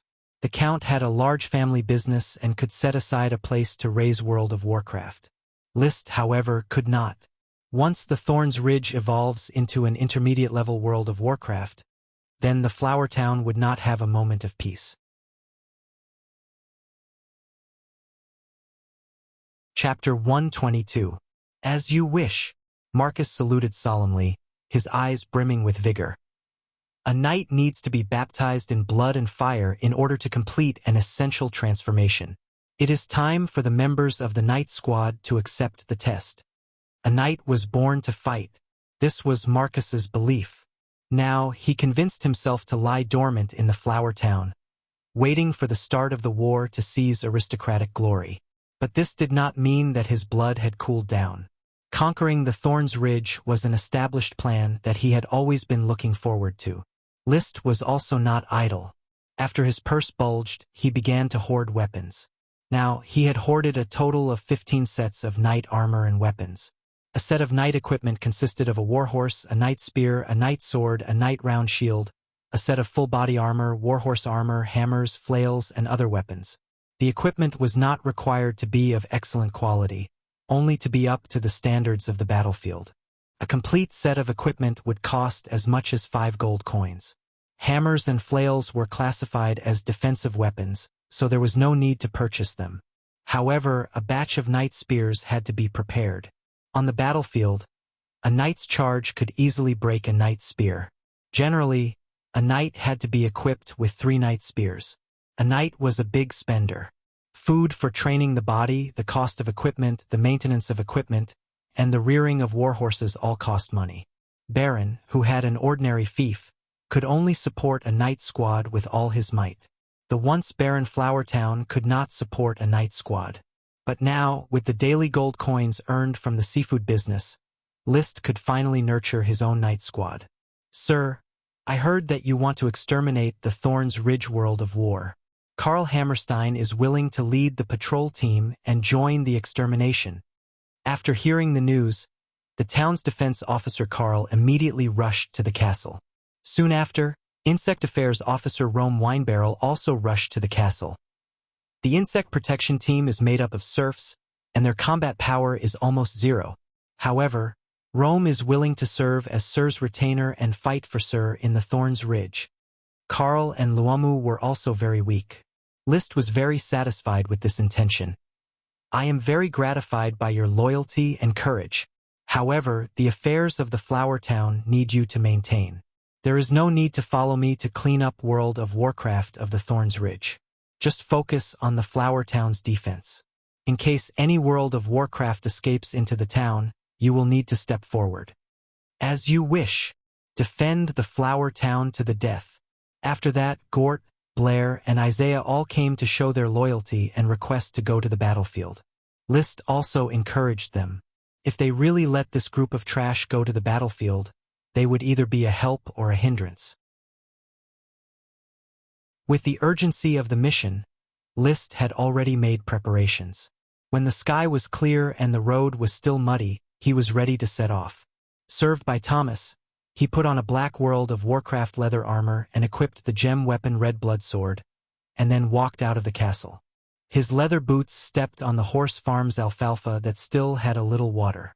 He whistled, and Black Dragon, who was grazing in the distance, galloped over. The two retainer knights, Philip and Xavier, came over one after another, carrying Liszt's equipment. The knight didn't carry a spear, only 2 knight swords and a knight round shield. Because they would be fighting in the woods, a spear charge was not suitable. Of course, there was also the bow and arrow. Liszt's archery was second only to Marcus. Master, this is a smoke grass flint packet. Thomas handed over a few small paper packets wrapped in thick bast paper. Inside the packets were dried smoke grass and flint. In a crisis, as long as the flint at the mouth of the packet was slightly rubbed, it could ignite the paper packet and release the smell of smoke grass. Liszt believed that it could save his life in a crisis.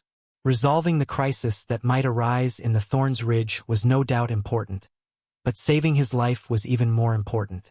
However, the smoke grass flint packet was just a decoy. Inside his gem space, there was a large bundle of smoke grass. At any time, he could throw out a bundle of smoke grass to block World of Warcraft. Liszt put his bow and arrows on his back and mounted his horse. Liszt suddenly saw Dosen wagging its tail at him from the edge of the kennel. Liszt's eyes lit up. Dosen could already skillfully release rockthorns. Its body was strong, and its fighting strength was absolutely not much worse than that of the Earth Knight. It was a very good helper. Most importantly, it had been trained to be very obedient and loyal to him. Thomas, bring Dosen over. Are you going to bring Dosen to the battlefield? That's right. Thomas untied the rope, and Dosen rushed to Black Dragon's side. Black Dragon was very familiar with Dosen, so it wasn't nervous. Dosen also didn't attack Black Dragon. It just kept wagging its tail. Dosen, follow me. Liszt spurred the horse forward, and Dosen hurriedly followed. It was very obedient. Everything was ready. When they arrived at the junction of the horse field and the main road, Marcus was already waiting with the night squad to set off. Gort and the others were also standing there to welcome the night squad. Dosen didn't have the slightest stage fright. It followed Black Dragon calmly. Sir, Dosen is already outstanding. Marcus exclaimed in admiration. That's why I brought it to the Thorns Ridge. In the Thorns Ridge, it has a natural advantage and might be able to bring unexpected help. Yes, for the territory, for the castle, for Sir, it should also make its contribution, Marcus said. It put its right hand on its chest and saluted Liszt. I'm willing to charge and break through enemy lines for Sir. The other retainer knights followed suit and saluted one after another. I'm willing to charge and break through enemy lines for Sir. Liszt's expression turned solemn. The sapphire eyes under the helmet swept over his night squad and said in high spirits, Let's go to the Thorns Ridge. Black Dragon strode forward, and the other horses followed one after another, tightly clustered around Liszt. There was no dust. There was only water splashing. The night squad trod on the puddles of water, gradually fading away amidst the blessings of Gort and the others. The butler, Old Carter, along with the servants, stood at the castle gate, overlooking the backs of the night squad. His face was tense, gratified, and expectant. He put his hands on his chest and loudly blessed. The glory of the night squad favors Master. Master will surely return with countless honors. Yes, Mr. Carter, we are all convinced of this, Mrs. Morrison said solemnly. In the stables not far away, one-eyed Barton, with a pipe in his mouth, muttered in a low voice, "The horses of Master's night squad are too disorderly. He should raise a group of black horses that would be handsome enough. However, Master is worthy of being of the Tulip family bloodline. His brilliance is impossible to ignore. May the glory of the night squad forever favor him." The night squad had already gone far away. Gort, Isaiah, and Blair walked together towards the town. It seems that the threat of the Thorns Ridge will soon be resolved, Gort said in a relaxed tone. Isaiah looked a bit worried. The world of Warcraft isn't that easy to deal with. Gort, do you really think that Sir Baron can deal with the world of Warcraft that is good at concealing itself? I believe it very much because List is far calmer than you think. Don't think of him as a 16-year-old youngster. He is a qualified lord and a qualified knight. I have seen his archery, it is already on par with Marcus. His sword is a gem weapon gifted by Marquis Merlin. Blair cheerfully said, Sir is a son of glory favored by the glory of the night squad. The Thorns Ridge isn't difficult. It's just a hard stone to sharpen the blade.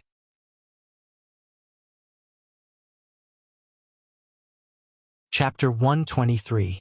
List decided to spend this period of time in the Thorns. He announced to the outside world that he was going to wipe out World of Warcraft in the Thorns Ridge, and in fact he was indeed preparing to wipe it out. But the most essential purpose was to snatch the bloodline fruit. Carpet search was essential. All the wild beasts that can be hunted must be hunted clean. The Thorns Forest is destined to be cut down. There is no need to keep the wild beasts. Marcus was the commander of the Night Squad. He loudly berated the Retainer Night Squad. Wayne, Evan, you two idiots who can't even cultivate chi. You are in charge of collecting the wild beasts' corpses. Pile them together and hang them on the trees, understand? When we return, we will take all the food with us. This was a plan to exterminate the family. In List's plan, except for the wild fruit trees, all the other trees in the Thorns Ridge should be cut down. Not only would all the world of Warcraft be killed, but all the wild beasts would also be killed. In the future, this place would be developed into farmland. All the stones would be mined to build roads, and all the wood would be used to build houses and make fires. There was no need to protect the environment. List pressed his hand on the red blood sword's hilt. From time to time, his pupils would turn into whirlpools as he released magic eyes to observe the position of the hidden world of Warcraft.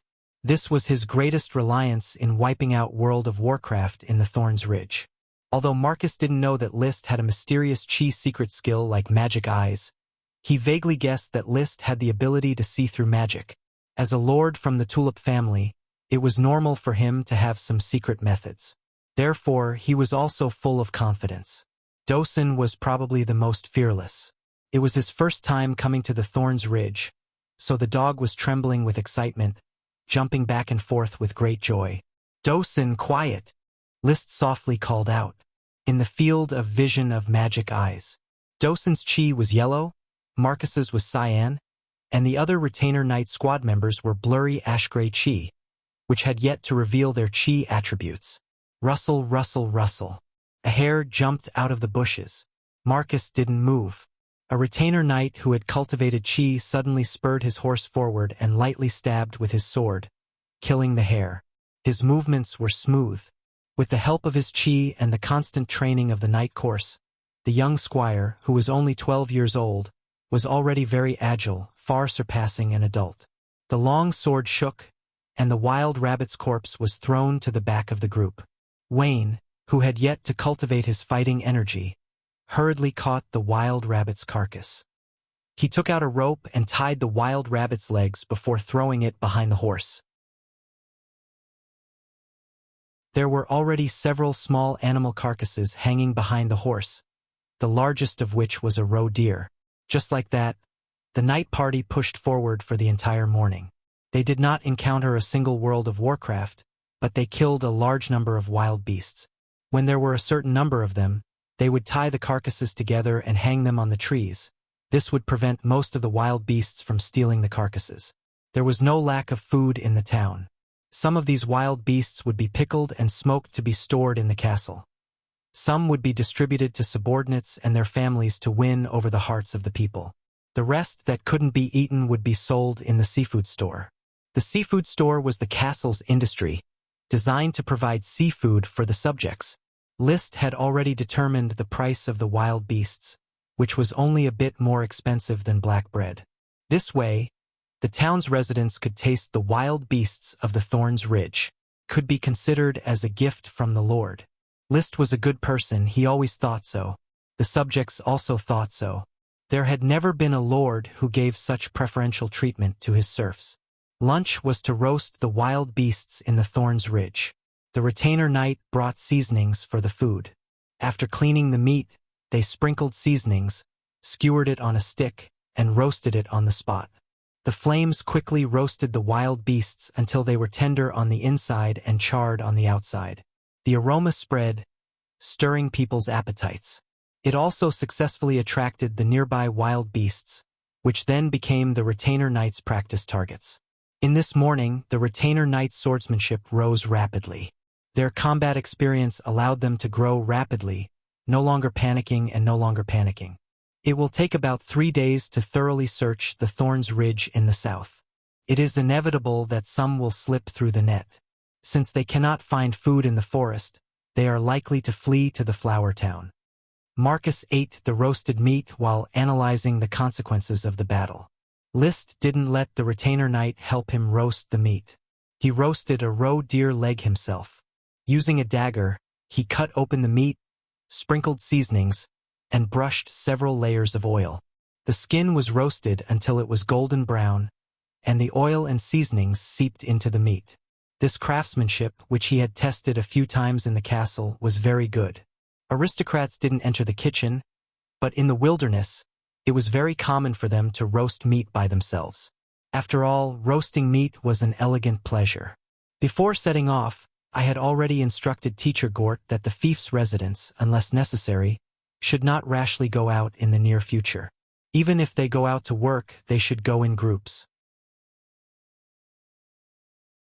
After this period of time, the logging team will cut down all the timber in the Thorns Ridge, and the flower town will be completely free of worries. Liszt poked the roe deer leg with a dagger. He felt that the meat was cooked enough.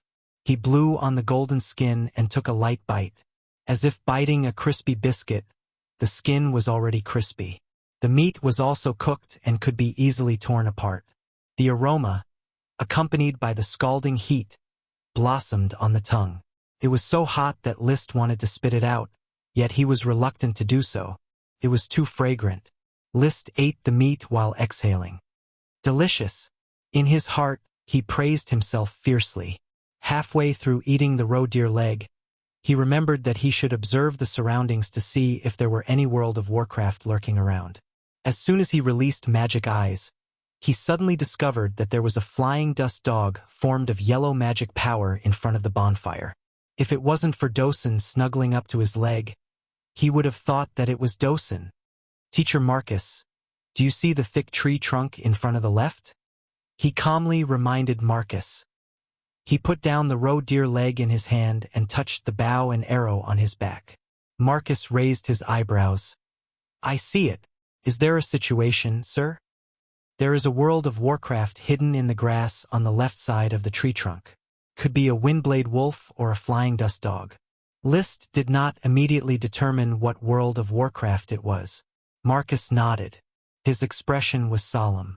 He turned to the retainer knight beside him and made a few simple gestures. This was a common way for knight to communicate on the battlefield. After all, they couldn't always rely on shouting. It meant that they should be on alert and that there was an enemy in the direction he pointed. Everyone should pass the message to each other. Without batting an eyelid, all the retainer knights received the signal. They all held their weapons in their hands and began to move slowly toward the grass to surround it. Dosen seemed to feel the tension in the atmosphere.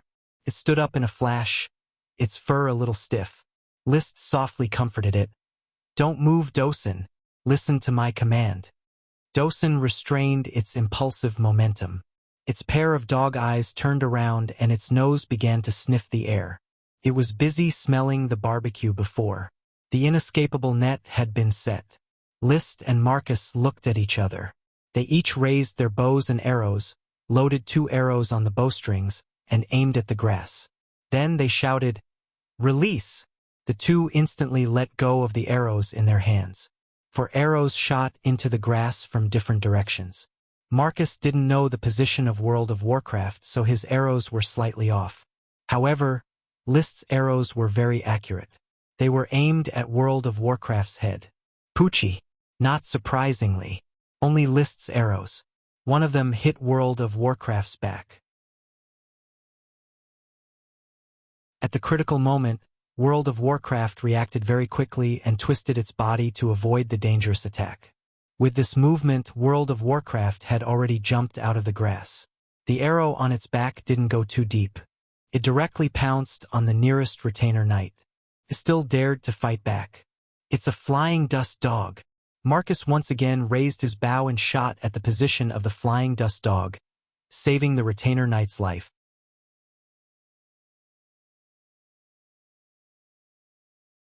Chapter 124.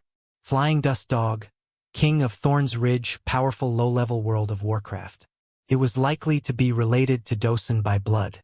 Dosun's mother was dead, but its father was likely to be the one in front of it. Although it might be a relative, it didn't prevent Dosun from launching an attack under List's command. Mana sprayed out from its mouth, crossed the barrier of space, and accurately gathered at the target location, forming an Earth attribute spell, Rockthorn. Whoosh! Rockthorn sprang out from the ground under the flying dust dog's abdomen, almost piercing through it. The flying dust dog quickly dodged the Rockthorn with dexterous movements, and continued to evade the 4 arrows shot at it. Then, it adjusted its posture and once again charged at the retainer knight. The retainer knight got a breather. He was already ready to defend, holding the knight's round shield in front of him. But he suddenly heard the Sir Lords shout, "Zachary, roll!" His body involuntarily followed the voice's command, falling to the side and rolling twice on the muddy ground. During the night training course, Marcus had repeatedly brainwashed them with the idea of the Lord is supreme, and had absolutely obeyed the Sir Lord's command. Therefore, Zachary didn't need to think. His body had already produced a conditioned reflex, acting according to List's command. This time, obeying the command saved his life. At his original position, a thick rockthorn pierced out from the ground. If Zachary hadn't dodged, the rockthorn would have fiercely stabbed into his body, most likely from a key part. Cold sweat trickled down his back. Zachary swallowed with difficulty. He was even more grateful to the Sir Lord for reminding him. But he didn't have much time to be grateful. The flying dust dog missed and once again pounced at him. It seemed to have locked onto him, and wouldn't stop until he was bitten to death. "Sir, you shoot the arrows, I'll charge." Marcus couldn't help but shout when he saw that the bow and arrow couldn't hit the flying dust dog. List had no objections to such an order. At this moment, he had completely transformed into a qualified archer. Standing at the back and dealing damage was the most important thing. Moreover, he also had to command Dosun to release magic and remind the retainer knight to avoid the rockthorns. The mission was very important. There was order in the chaotic battle scene. Although the flying dust dog was fierce and its rockthorns were elusive, under the observation of List's magic eyes, its every move could not be hidden. Apart from scratching a squire knight who could not dodge in time, the other rockthorns did not achieve anything at all. It took about 10 minutes. The mana of the flying dust dog had fallen to a low point. Based on Dosun's experience of releasing magic every day, List understood that it would be difficult for the flying dust dog to release rockthorns in a short period of time. He suddenly pulled out the red blood sword. "Charge! Kill it!" The black dragon horse raised its head high and galloped toward the flying dust dog, who was surrounded and had nowhere to run. Dosun also charged together. It didn't understand what it meant to kill its own kind. List's order was its code of conduct. 2 Earth Knights, 10 Trainee Knight and 2 Ajab Knights. 14 people besieging the magic-exhausted flying dust dog. The outcome was already decided. All the night had practiced a joint attack routine and firmly stood in their positions. In the end, Marcus faced the attack head-on while List took the opportunity to attack. Heart of Fire Dragon Drill. The red blood sword, combined with the ultimate meaning of the Fire Dragon Drill, had an unparalleled momentum, completely shrouding the flying dust dog's escape route. The sky was filled with blazing flames. It was List's explosive chi. Awoo! The flying dust dog screamed again and again. The King of Thorns Ridge, hunted by the humans, could only nurse a grievance. It didn't take much effort for it to fall. List calmly put away the red blood sword, waiting for the flames to extinguish.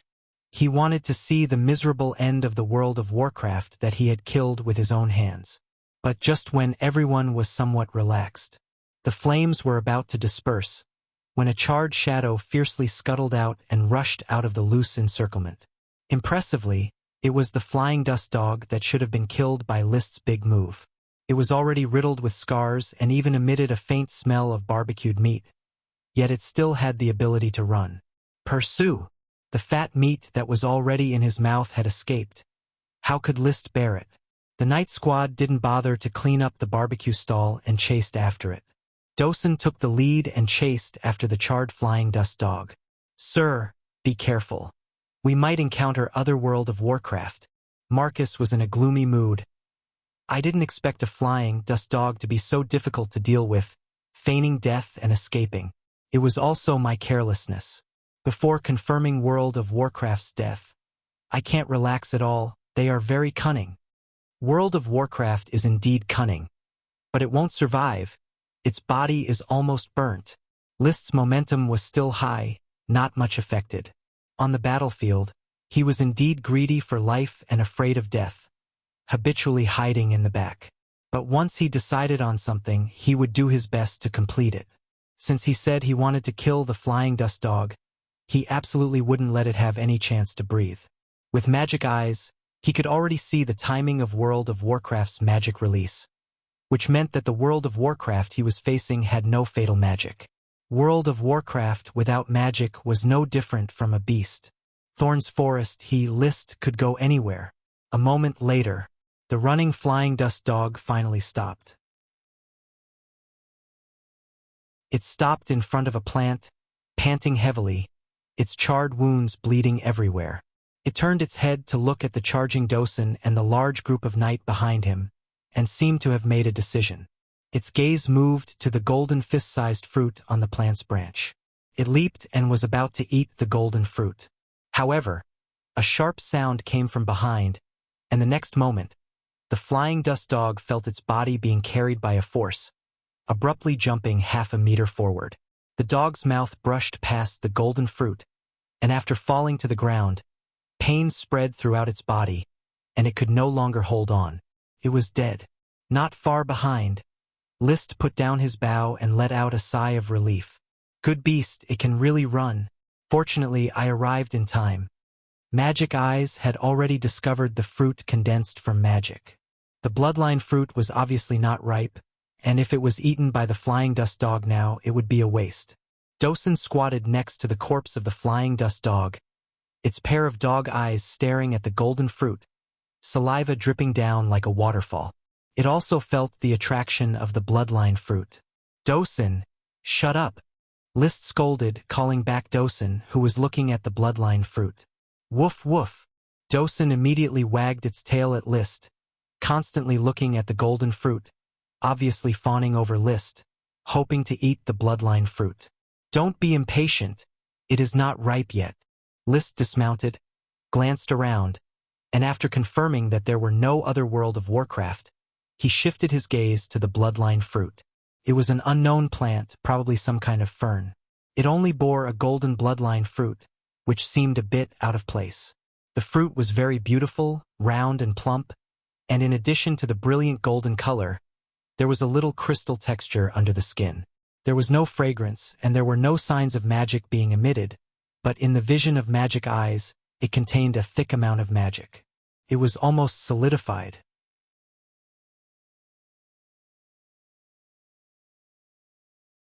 Chapter 125. Marcus had some understanding of the value of the bloodline fruit. Greater nobles were often willing to spend thousands of gold coins in exchange for the location where a bloodline fruit grew.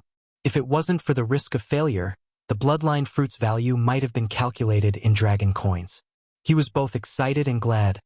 Fortunately, we launched the operation to clear out World of Warcraft in Thorn's Ridge early.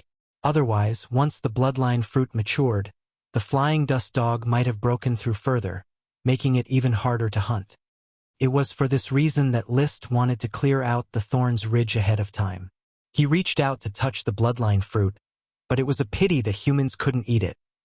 It seems that this bloodline fruit will soon mature. The flying dust dog originally wanted to take advantage of it, but now it belongs to me. Sir, once this treasure matures, it will inevitably attract World of Warcraft in Thorn's Ridge. Those World of Warcraft have keen senses, so they must be nearby, waiting for the bloodline fruit to mature. Isn't that just right? List suddenly had an idea. We can use the bloodline fruit as bait and lay traps in the surroundings. I'll lead the night squad to lay traps, Marcus said excitedly. Before entering the Thorn's Ridge, the night squad had made ample preparations, bringing a lot of ropes, shovels, and tongs. The night squad had also learned a lot of hunter skills. A knight not only had to charge on the battlefield, but also had to enter forests to hunt World of Warcraft. Marcus was a connoisseur. After all, he had laid a lot of lassos along some World of Warcraft routes. These lassos couldn't stop World of Warcraft, but they could obstruct World of Warcraft operations. Hunting still depended on him and List's damage output. By the time all the traps were laid, it was already evening. During this time, List stayed next to the bloodline fruit, waiting for it to mature. At the same time, he was wondering whether he should give the bloodline fruit to Dosen or Black Dragon. Dosen was a low-level World of Warcraft. After eating it, there was a chance that it would evolve into an intermediate World of Warcraft. Of course, there was a chance that the evolution would fail, but it was unlikely that he would explode and die. Black Dragon was a dragon-type beast. After eating it, it was possible to evolve into a low-grade dragon-type World of Warcraft, but it was also possible for the evolution to fail and even explode. Let's give it to Dosen. Black dragon horses are extremely rare dragon species wild beasts that shoulder the heavy responsibility of breeding the black dragon horse herd. Can't be lost. List decided after some consideration. As for the blessed curls in the castle, he directly ignored it. The sun set in the west. The bonfire was lit again. List took the front leg of the flying dust dog handed to him by a squire and skewered it on a stick, preparing to roast it for dinner. His physique grew stronger day by day, and his do-chi continued to rise. At this stage of the Earth Knight, his progress was extremely fast. Compared to an ordinary Earth Knight, he could not be mentioned in the same breath. There was no other reason but to eat well. Of course, cultivation depended on talent, but the essence was the intake and use of nutrients.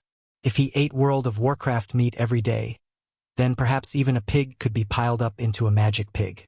If he couldn't even eat his fill, then even if he had extraordinary talent, he still wouldn't be able to cultivate do-chi. Woof, woof! Dosen barked at him while drooling over the World of Warcraft meat in List's hand. List patted Dosen's big head. You can't eat this. It might be your father's meat, and even if it's not your father, it might be your uncle. In any case, it will more or less be related to you. Father and son killing each other was already cruel enough, but father and son cannibalism was also morally unacceptable. Therefore, Dosen could only get a roasted hare. Then, drooling, he watched as List held the flying dust dog's leg and gorged on it while he gnawed on the skinny hare. No need to be envious, your good stuff is here. List pointed to the bloodline fruit, which was Dosen's great opportunity. Looking at the magic power, it is close to materializing and will soon ripen, probably by tonight. Dosen, conserve your strength. I hope that after tonight, you can become an intermediate World of Warcraft. Intermediate World of Warcraft was comparable to a Sky Knight. Moreover, a trained World of Warcraft could go to the battlefield. Having an intermediate World of Warcraft was equivalent to having a Sky Knight as a retainer, and a retainer without ambition at that. As the master of a mid-level magical beast, all he had to do was wait for his promotion to nobility. Can Dosen evolve? List mused. He couldn't be sure. There were all kinds of powerful World of Warcraft in the world, but on the Coral Island, World of Warcraft was basically all low-level with only one purple sand crocodile. The Flying Dust Dog was known as the King of the Thorns Ridge, but it was still a low-level World of Warcraft. It was hard to judge whether it would take the opportunity to rewrite its bloodline, or if it would fail and waste a bloodline fruit. "Sir, do you want to rest for a while?" Marcus asked after returning from his patrol. "No need. It's no big deal to stay up late once in a while."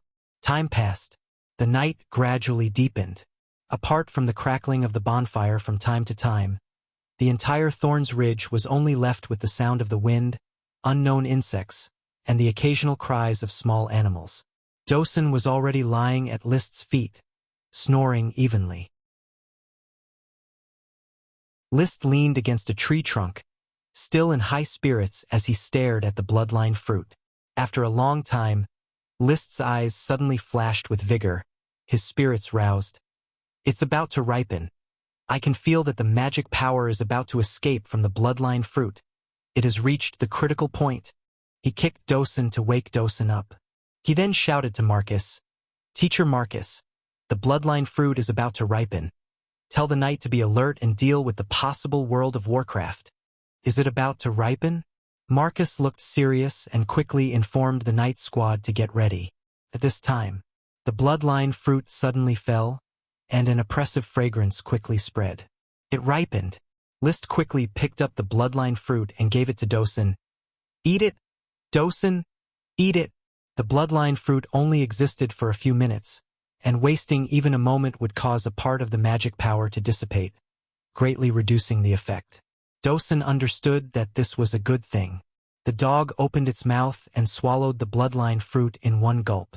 At the same time, List, who was using magic eyes, noticed that there were several magic shadows in the surroundings and quickly attacked. "Marcus, enemy attack. There are World of Warcraft in the east, southwest, and northwest."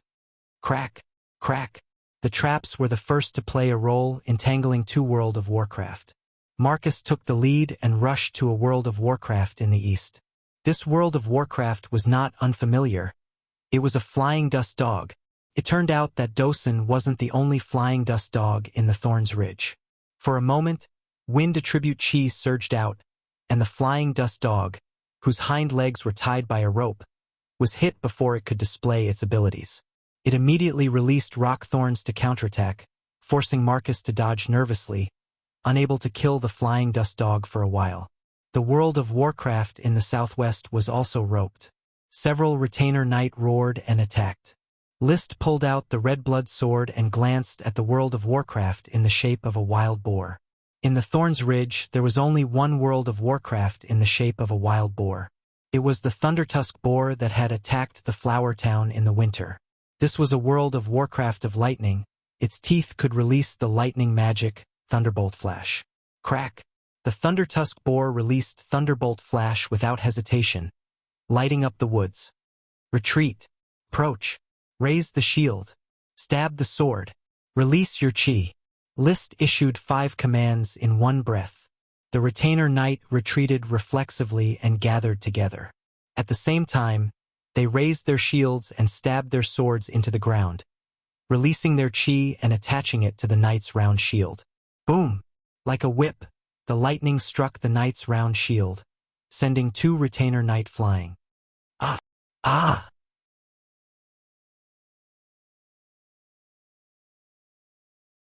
Chapter 126. The blood-curdling screams were heart-palpitating.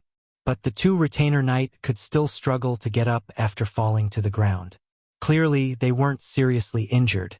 Good response to resolve the powerful magic. They had all practiced resistance routines against World of Warcraft that they might encounter in the Thorns Ridge. The Thundertusk boar was one of them. Retreating was to wait for lightning flash to weaken. Lightning magic was the most severely weakened magic. The farther the distance, the weaker its power. Moreover, the Thundertusk boar would take a long time to prepare before releasing lightning flash. Approaching was to disperse the attack of lightning flash on a single target. Raising the shield was to expand the lightning strike area and protect the body. Inserting the sword was to direct the power of lightning magic into the ground. Releasing chi was to use chi to resolve the remaining power of lightning magic. Although 2 retainer knight were sent flying, it was already a successful strategy for a group of apprentice knight to successfully resolve the powerful magic attack. Everyone, listen to my command, wandering strike. Stall the Thundertusk boar and wait for my joint attack. Marcus finally freed his attention from the violent dog's rock thorns and hurriedly ordered the retainer knight.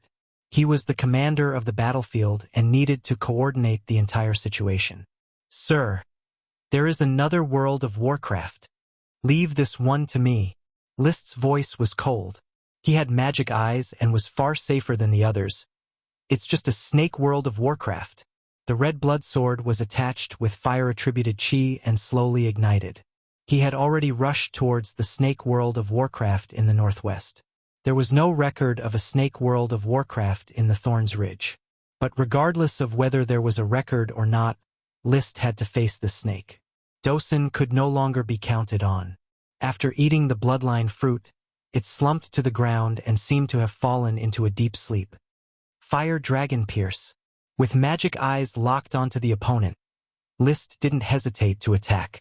The red blood sword turned into a blood-colored arrow and pierced the snake world of Warcraft's weak point.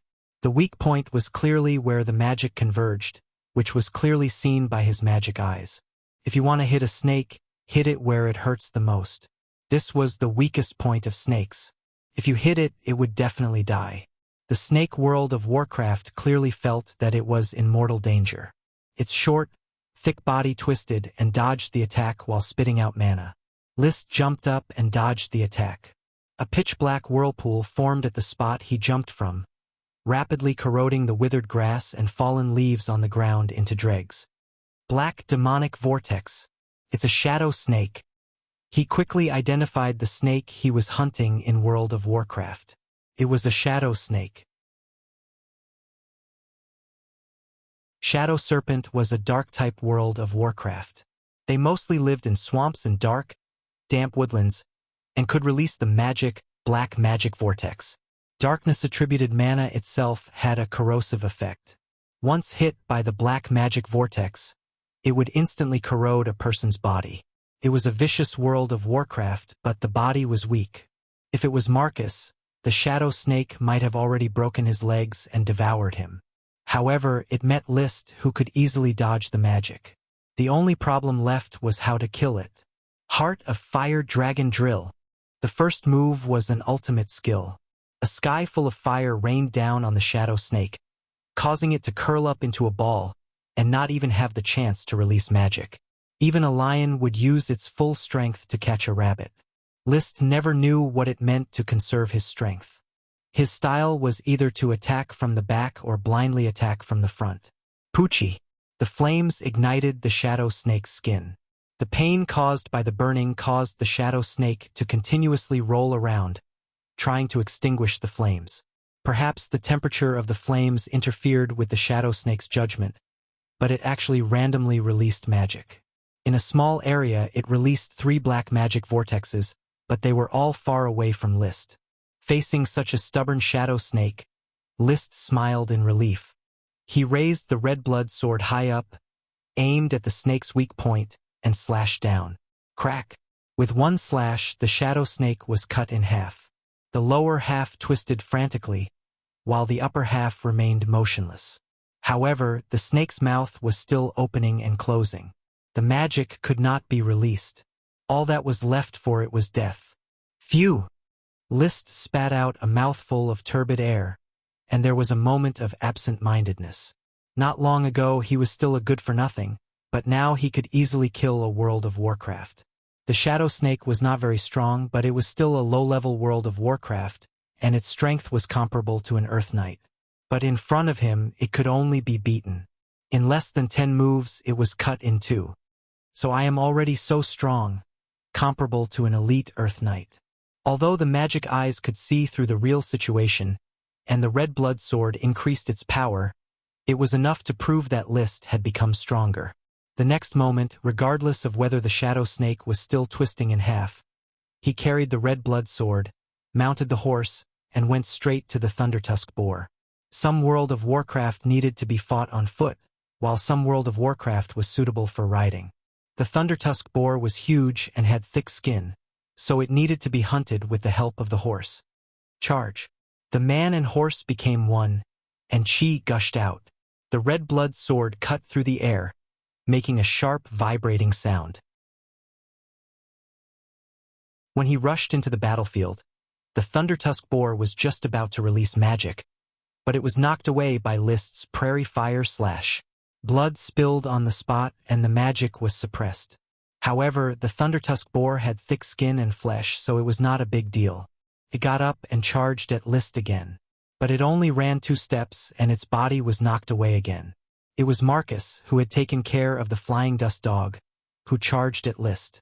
His left leg was injured, and blood was flowing out. Obviously, it had been grazed by the rock thorns of the flying dust dog. But this did not affect his charge on the warhorse. Sir, joint attack. I'll take the left, you take the right. Each of us will charge at the same time. Listen to my command, and make it unable to release magic. Okay. The two exchanged simple words, and List charged again, knocking the Thundertusk boar over again.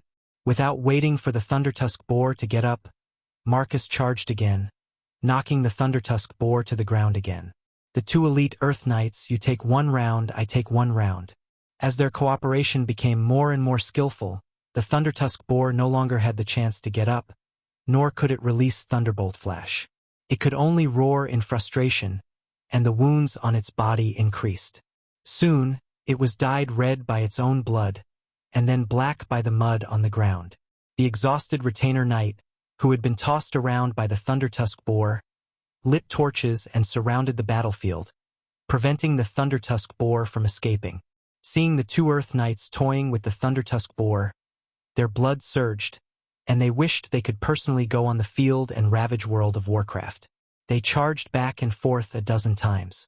Marcus's warhorse was so tired that it couldn't lift its hooves, and Black Dragon was also panting heavily. The Thundertusk boar finally stopped groaning and lay on the ground, not exhaling much. Finally killed it. List gasped for breath.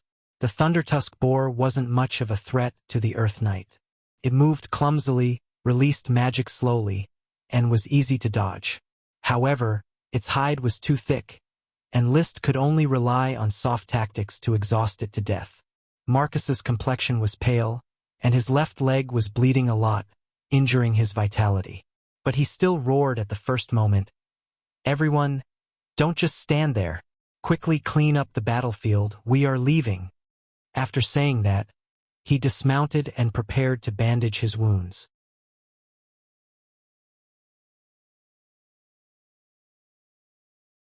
Chapter 127. It was the Windblade Wolves. This group of cunning fellows did not come to snatch the bloodline fruit at the first moment, but appeared after a big battle, wanting to reap the benefits. The previous 3 World of Warcraft had left the team in a flurry. Now they were facing 7 at once and at night, and their condition was not good. It would be difficult to defeat this group of Windblade Wolves. Sir, let's retreat. Marcus directly took out the smoke grass flint bag distributed in his hand. Fighting at night is very disadvantageous for us, the trap can't stop the wolves, and my left leg is injured, I can't use my full strength. Now ignite the smoke grass, I will cast multiple arrows to cover Sir's retreat. We will retreat in the direction of the main road. List was very straightforward. Okay. When fighting, it had to be vigorous, and when escaping, it had to be straightforward. The flint had not been rubbed yet. A mournful wolf's cry pierced the eardrums. A woo, a woo, a woo. List turned his head and saw that Dosen, who had been sleeping on the ground, had stood up at some point, raised his head, and howled at the sky. Its body seemed to inflate like a balloon. That was the bulging muscles under the fur. Its eyes were bloodshot, and its teeth became more ferocious and sharp. He quickly cast magic eyes. List saw that Dosen's earth-yellow magic power, like a rising flame, looked like a fierce beast bathed in fire. Dosen! Trembling Woods heard List shout and turned his head. His eyes filled with a moment of confusion. The next moment, a familiar scene flashed, and List's command came to its ears. "Attack the prey!" It involuntarily rushed out in the direction List pointed. There were 2 Windblade wolves there. Seeing Dosen rushing over, they hurriedly retreated, but Dosen's speed was already very fast. He caught up with the Windblade wolves in 2 steps, and opened his mouth to release magic. An even thicker rock spike sprang out from the ground, directly skewered one of the Windblade wolves, completely piercing its stomach, its intestines and blood leaking out together. Woo! The Windblade wolf let out a blood-curdling scream. The other 6 Windblade wolves rushed over one after another, pouncing towards Dosen. There was no prelude to the battle, and it immediately started. The wind blades of the Windblade wolves were thrown randomly. Branches and tree trunks were directly sliced apart. Even the ground was plowed, leaving many trenches. On the other hand, Dosen's rockthorns were fired accurately, each time leaving a scratch on the Windblade wolf. It was like a tiger that had entered a flock of sheep, its might unparalleled. When the Windblade wolves wanted to bite it, they would often be sent flying with a slap. Even if it was bitten, it would only break the skin. Its muscles bulged up like a balloon, allowing it to effectively avoid the damage from the Windblade wolf's sharp teeth. Then it would turn around and bite the Windblade wolf. The Windblade wolf would definitely not be able to withstand it and would scream as it jumped away. Blood was splattering and magic was flying. The battle between the wolf and the dog was exceptionally tragic. Dosen evolved? Marcus's hand that was holding the smoke grass flint bag trembled slightly. The scene was truly too spectacular. The flying dust dog had taken on 6 Windblade wolves at once. List's breathing was slightly hurried. He had just seen the look in Dosen's eyes, and it was as if it did not recognize him. There was even a faint bloodthirsty aura, which was the instinct of a wild beast. He did not doubt that Dosen would attack him the next moment. Fortunately, at the crucial moment he did not panic, and his mind was still clear. He quickly issued an attack order to divert Dosen's attention. Sure enough, it was as he expected. Dosen's order was a conditioned reflex, and he subconsciously rushed out to attack the Windblade wolves. What he did not expect was that Dosen was actually able to take on 6 at once, and was not at a disadvantage at all. I don't know, its magic is very violent. Maybe it has evolved, maybe it hasn't. Whatever it is, it needs to vent. List's tone was calm, but it contained a trace of indifference. Teacher Marcus, Dosen seems to have received the bloodline fruit, and his bestial nature has been triggered. Prepare to kill. If Trembling Woods really didn't care about his own family and attacked him, he would not be lenient. Marcus nodded his head, took out his bow and arrow, and retreated to the vicinity of the intact trap while paying close attention to the scene of the wolf-dog battle. Understood. The retainer knight stood in formation, protecting List in the middle.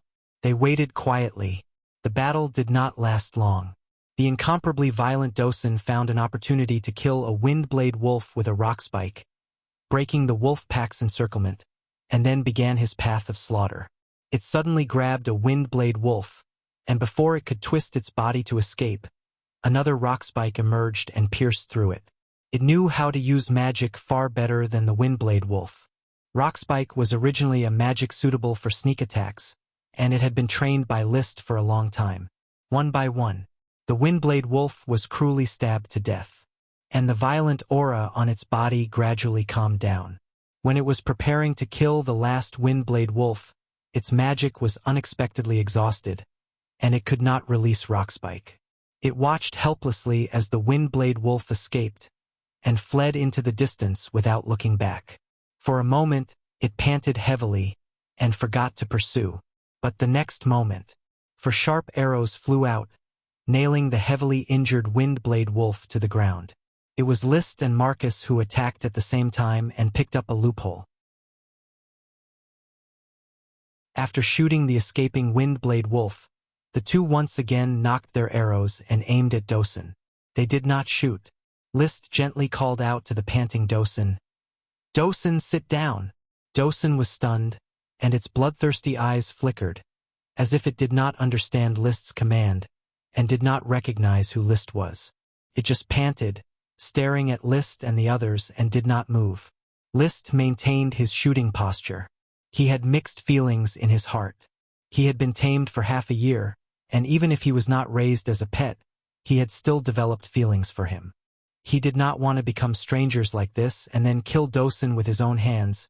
He would not only lose a bloodline fruit but also many beautiful things. Time passed bit by bit.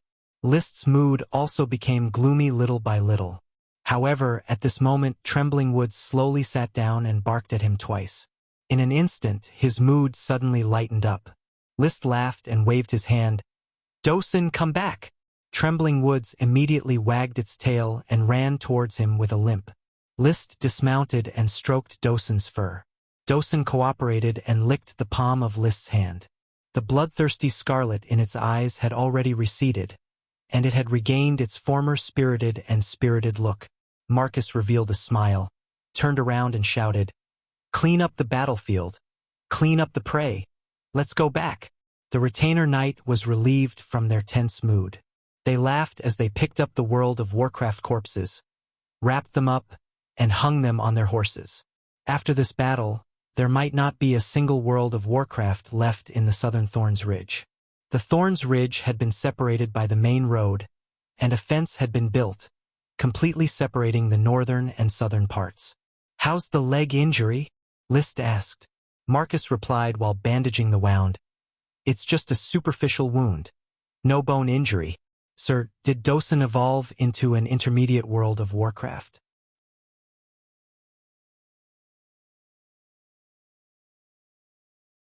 Chapter 128. Dosun had indeed grown bigger, mainly due to his well-developed muscles. He felt a bit swollen due to the mana from the bloodline fruit. "Teacher Marcus, have you seen Intermediate World of Warcraft before?" "No. Me neither. Not everyone could see Intermediate World of Warcraft. Just like the Coral Island only had one Sky Knight, the Purple Sand Crocodile, the entire island only had one Intermediate World of Warcraft. This was not a crocodile in a zoo that could be visited with a ticket. Intermediate World of Warcraft magic was no longer unique. According to the records of Tulip Castle, the Purple Sand Crocodile was a water element World of Warcraft. It had released 3 types of magic in a tentative confrontation with Orders of Chivalry. They were Water Arrow Volley, Water Wave Shield, and the very powerful Water Waterfall, which could create a 10-meter-high wave that could smash an Earth Knight to death. Therefore, List was not sure whether Dosun had evolved to Intermediate World of Warcraft or not. At least from the current state, Dosun had not changed much. Even in its berserk state, it did not have an overwhelming advantage against the Windblade wolves. The numerous wounds on its body were proof. In any case, the bloodline fruit should have brought some changes to Trembling Woods. Subtly, it should have made Trembling Woods stronger.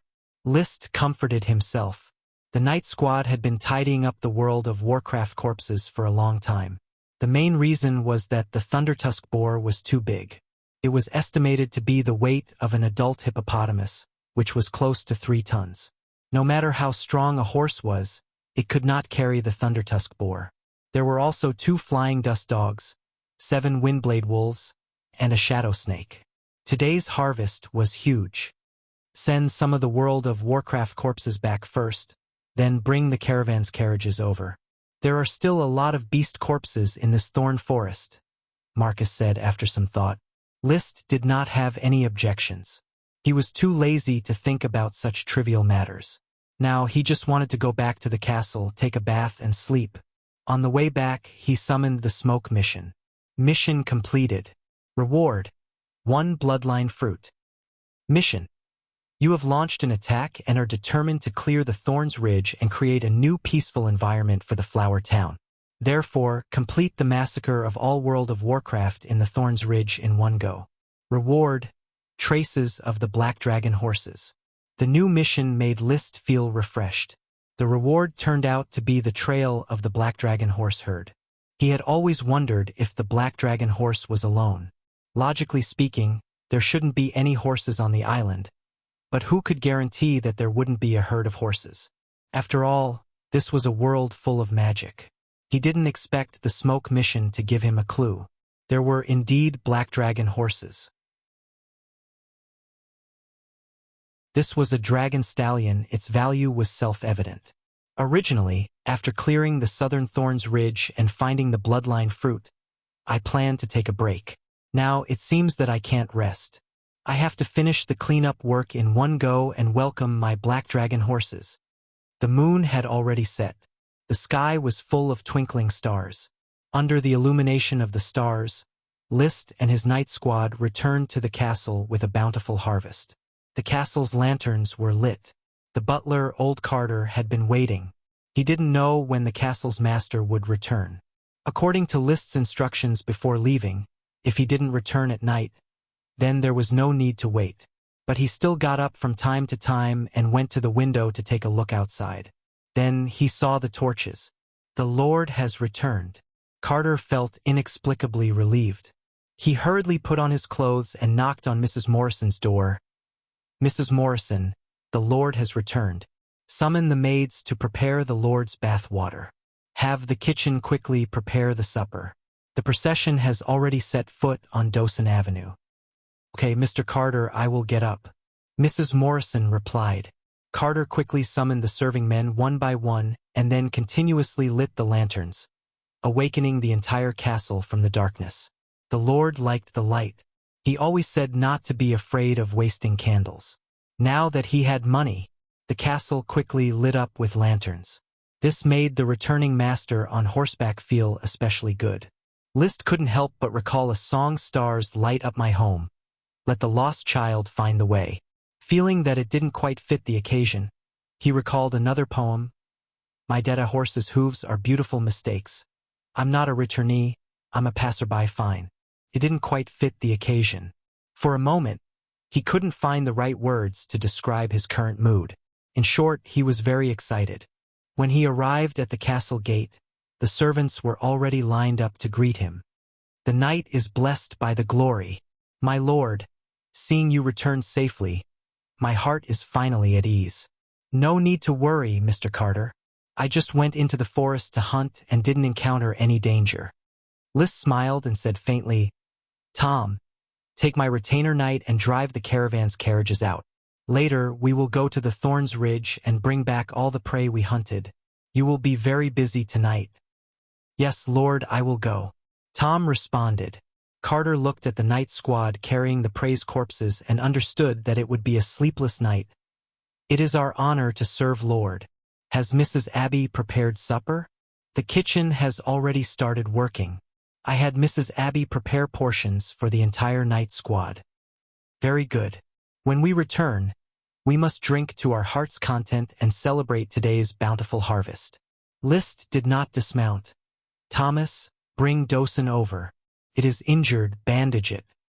"As you wish, Lord."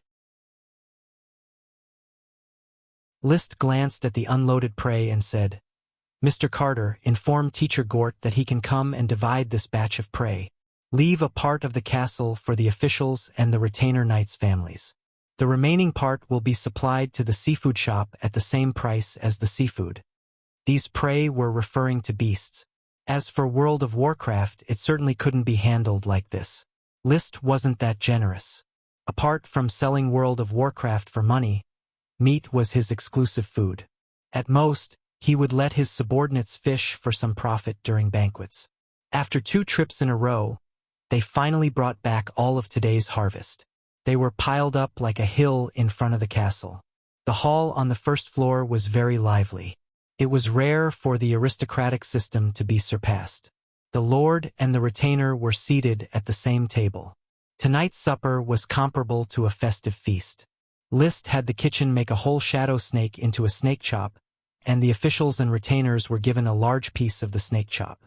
World of Warcraft meat, which was rich in magic power, was a great tonic that they normally couldn't eat. Taking this opportunity, everyone gorged themselves, wishing they could even lick the plates. Outside the castle, Dawson was also given a large piece of snake chop. The glory of knights watches over the flower town.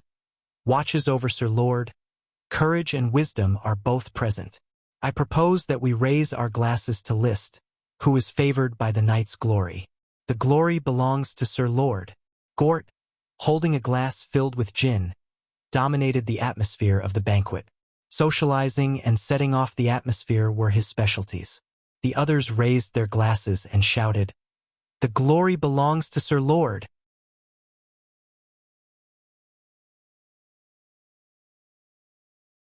Chapter 129. Although it was said that they would take down the entire Thorn's Ridge in one go, they still rested for 2 days. The main reason was that the night squad members had some minor injuries, and even Marcus had a bruise on his leg. With Chi, minor injuries could be healed quickly. 2 days was enough time to relieve physical fatigue and scab over the wounds. List had no injuries on his body. After sleeping, he was 100 times more spirited and adjusted to his peak state. In high spirits, he galloped on the horse field, fiercely practicing the Fire-Dragon drill, fire surge fluctuations, and multiple arrows several times. He gained a lot of experience from this actual combat. He felt that the chi in his body had skyrocketed. Originally, he was just a delicate aristocrat, a rookie among the Earth Knights. Now that he had consolidated his foundation, he was taking big strides towards the elite Earth Knight. Compared to Marcus, he could almost fight to a draw. His experience was lacking and his chi was lacking. However, with magic eyes and the red blood sword, it was hard to say what would happen if he really fought. "I think I should be able to fight Marcus one-on-one," List estimated. In the blink of an eye, he saw Dosen madly running on the horse field with its shiny fur, as if it had inexhaustible strength. List thought for a while. With Dosen's help, Marcus is by no means my opponent. In fact, I think that Dosen alone can be evenly matched with Marcus. After eating the bloodline fruit, it was impossible to see whether Dosen's bloodline had evolved or not. His knowledge in this area was still too little. However, Dosen's magic capacity had definitely skyrocketed. Previously, he could only release 10 or 20 rockthorns at most the previous day. Now, he could release rockthorns from morning to night. He didn't dare to say that he could release 50 rockthorns, but 35 rockthorns was absolutely not a problem. For this reason, the progress of Dosen's path had greatly improved. "Dosen, release your magic." Whoosh! A rock spike shot out from the ground. It was more than half the size of the rock spike that Dosen had released before. The stones produced in 1 day were equivalent to the stones produced in 3 to 4 days in the past. It was just like a small rock dragon. According to a knight novel named Mercenary of the World, dragons were a bit like dogs when they were young. All in all, Dosen, who had seen blood, was twice as strong as before. However, he was still a far cry from intermediate World of Warcraft. His recovery ability had increased explosively, and the wounds on his body were almost completely healed. Looking at Dosen's current performance, it's not a waste of the bloodline fruit. At the very least, it's much better than failing the evolution. For this purge, he was satisfied. The snakeskin of the dark shadow snake was an excellent material for making leather armor lining. Although there were some traces of being burned, it was still in good condition. Could be sold for at least 10 gold coins. Of the 2 flying dust dogs, one was charred black and could only be kept for List to eat. The other had its fur cut off by Marcus and could not be sold for a high price. The innards could be sold to mages, but most of them were kept for their own consumption. Currently, the castle was not short of gold coins. The 2 tusks of the Thundertusk boar were excellent forging materials and were very suitable for making magic equipment. 1 tusk could be sold for at least 5 gold coins. In addition, the skin was also a good material for making leather armor. Could also be sold for 10 gold coins. The meat and bones could be kept for eating or sold. It would not be difficult to sell them for another 7 or 8 gold coins. With a huge body and thick skin, the Thundertusk boar was a treasure. There were also the 7 Windblade wolves. Because they were killed by Dosen, the wounds were not big, and their fur was still in good condition. It would not be a problem to sell each of them for more than 10 gold coins. It was estimated that this batch of World of Warcraft could bring List at least 130 gold coins. The Thorn's Ridge in the south has more or less been cleared. There should still be a lot of World of Warcraft left in the north, which should yield another 100 gold coins. By clearing the Thorns Ridge, not only can I get World of Warcraft meat and sell the materials for gold coins, but I can also temper the Night Squad and reduce the threat to the town. It is a good deal. It was a good deal, but there was only one batch of World of Warcraft.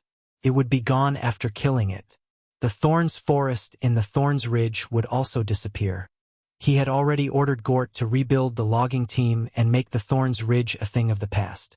In addition, Blair was also preparing to establish a tree planting team.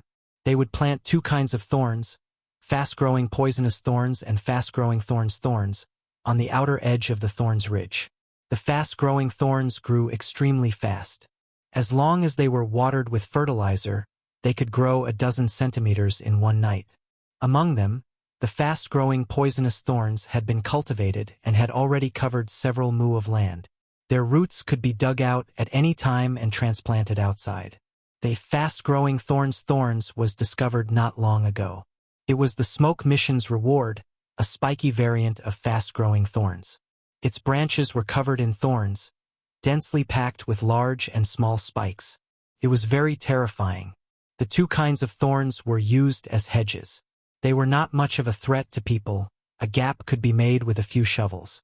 However, the beasts and World of Warcraft would definitely feel despair. In fact, the Thorns forest trees have been cut down and World of Warcraft has no place to inhabit. The Thorns defense is no longer needed. However, in order to let others know that the Thorns Ridge is my Flower Town's territory, it is better to plant a ring of thorns. At the time of the enfeoffment, the Count had said that the Flower Town was List's territory. However, there was no clear official boundary between the Flower Town and the Flower Town. Similarly, the Thorns Ridge was previously an independent dangerous zone that did not belong to any town. After List occupied the Thorns Ridge, it became the de facto territory of the Flower Town. It was a reasonable use of a loophole. The area of the Thorns Ridge added up is at least the size of the Flower Town. In other words, my territory will be doubled in size. At least half of the land can be reclaimed as farmland. List didn't blush in the slightest when it came to his somewhat bandit approach. Instead, he was quite pleased with himself. If he had done this after Levis had inherited the title, then perhaps Levis would have fallen out with him. Aristocrats valued their land very much, and even brothers shouldn't think of taking advantage of it. However, the Count was his father now. What could he say if his son took advantage of a loophole and took the Thorns Ridge with great difficulty to take advantage of it? He wouldn't fuss with his son over this originally useless land. After drinking a mouthful of fresh coconut milk, List counted the time with his fingers. Today is September 14th, the Count's birthday on September 19th. He and Levis have already led the Coral Islands Orders of Chivalry to the mainland to launch an assault. There is no need to hold a birthday banquet. By the end of this month, the Tulip Fleet should be able to return. At that time, the 500 serfs I bought will arrive. He planned to spend a week to thoroughly turn the Thorns Ridge upside down and hunt down all the World of Warcraft materials. He would spend another month to cut down all the trees and wait for the serfs to arrive before quickly reclaiming the wasteland. He would be able to plant a season of winter wheat before winter. 500 serfs are still not enough. After selling this batch of World of Warcraft materials and taking out some gold coins from the seafood business, I will have 600 gold coins to buy 2,500 serfs.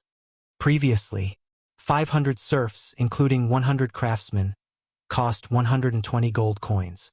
According to this ratio, 600 gold coins could buy 2,000 ordinary serfs and 500 craftsmen.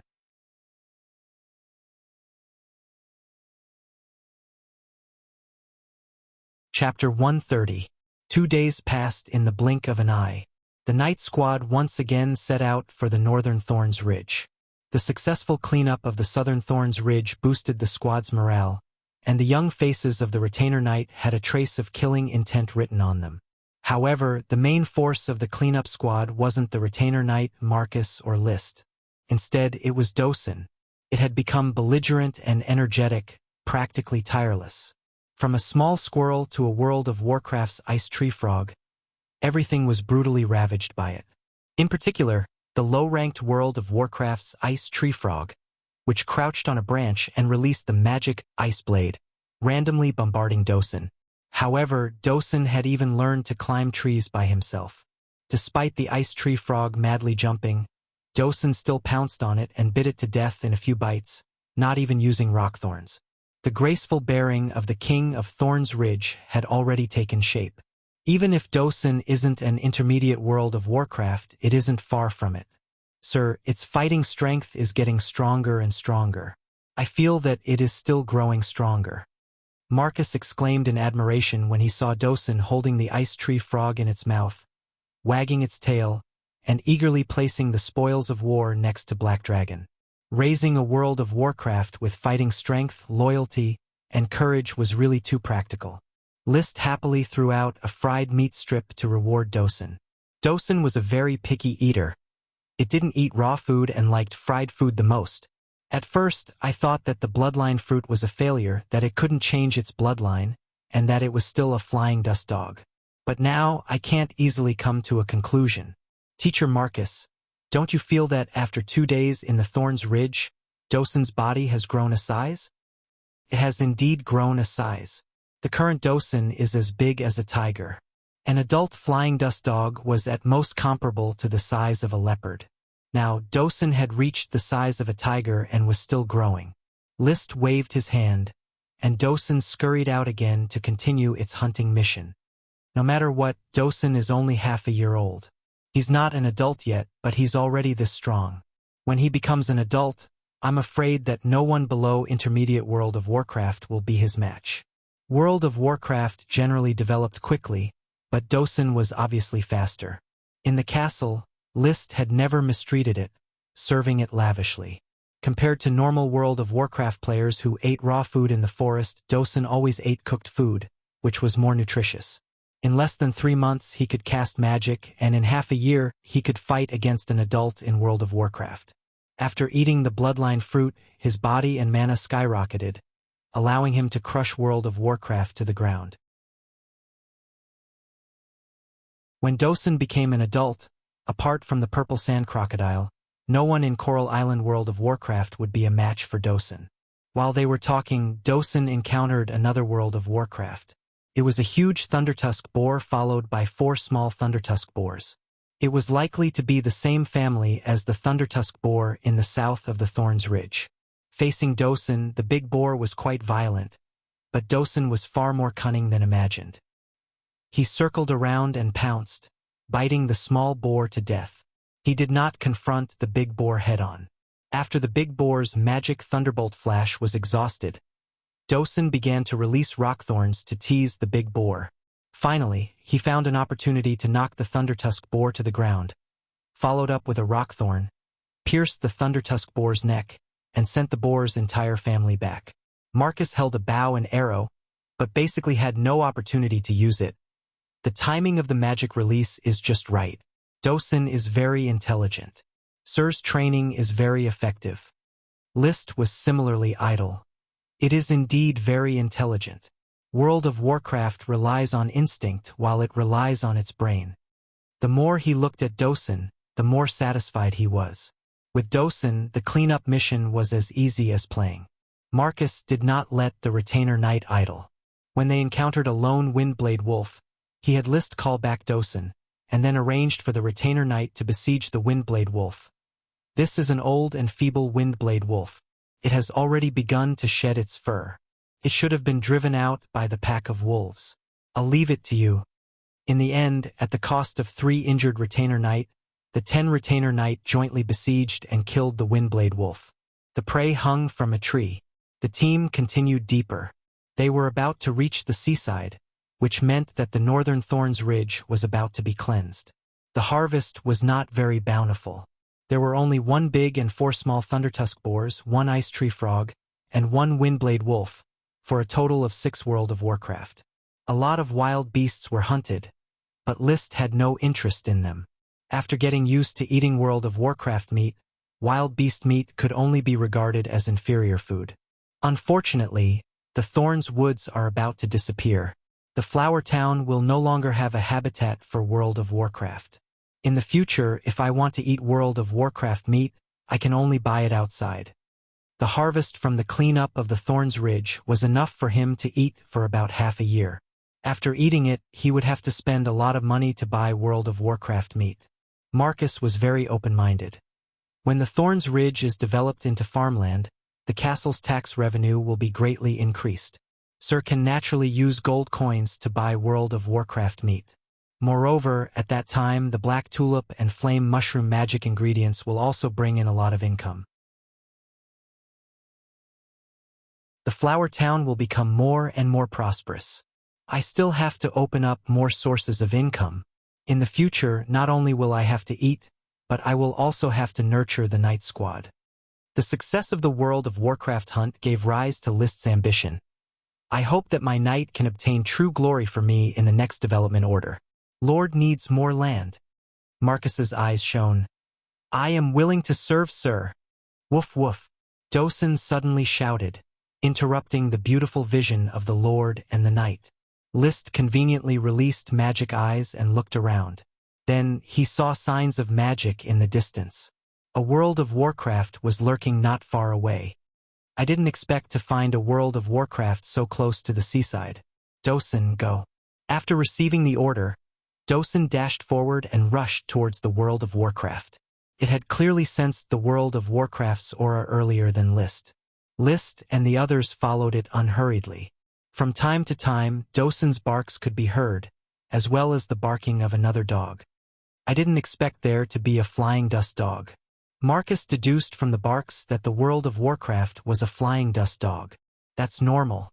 For flying dust dogs to reproduce in the Thorns Ridge, it is impossible for there to be only 2 or 3 of them.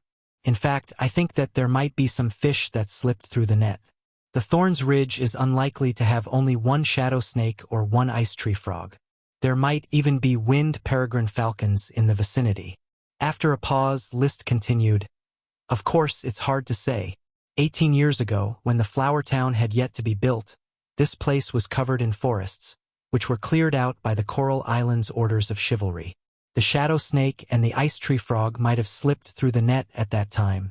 After all, World of Warcraft can live for many years. Compared to ordinary wild beasts, World of Warcraft had a longer lifespan. In theory, they could live to the present. The flying dust dog, windblade wolf, and thundertusk boar had all found breeding partners and could continue to reproduce. As for the shadow snake and the ice tree frog, there was a great chance that they would go extinct, but their bloodlines might continue. They could copulate with wild beasts. There was no absolute reproductive isolation between World of Warcraft and wild beasts of the same species. It was a common occurrence for World of Warcraft to rape wild beasts and give birth to World of Warcraft beasts. List's mount, Fire Dragon, was a descendant of World of Warcraft's fiery horse and an ordinary horse. The reproduction of a species was always up and down. Sometimes it would evolve, sometimes it would decline. World of Warcraft would not always be World of Warcraft. Suddenly,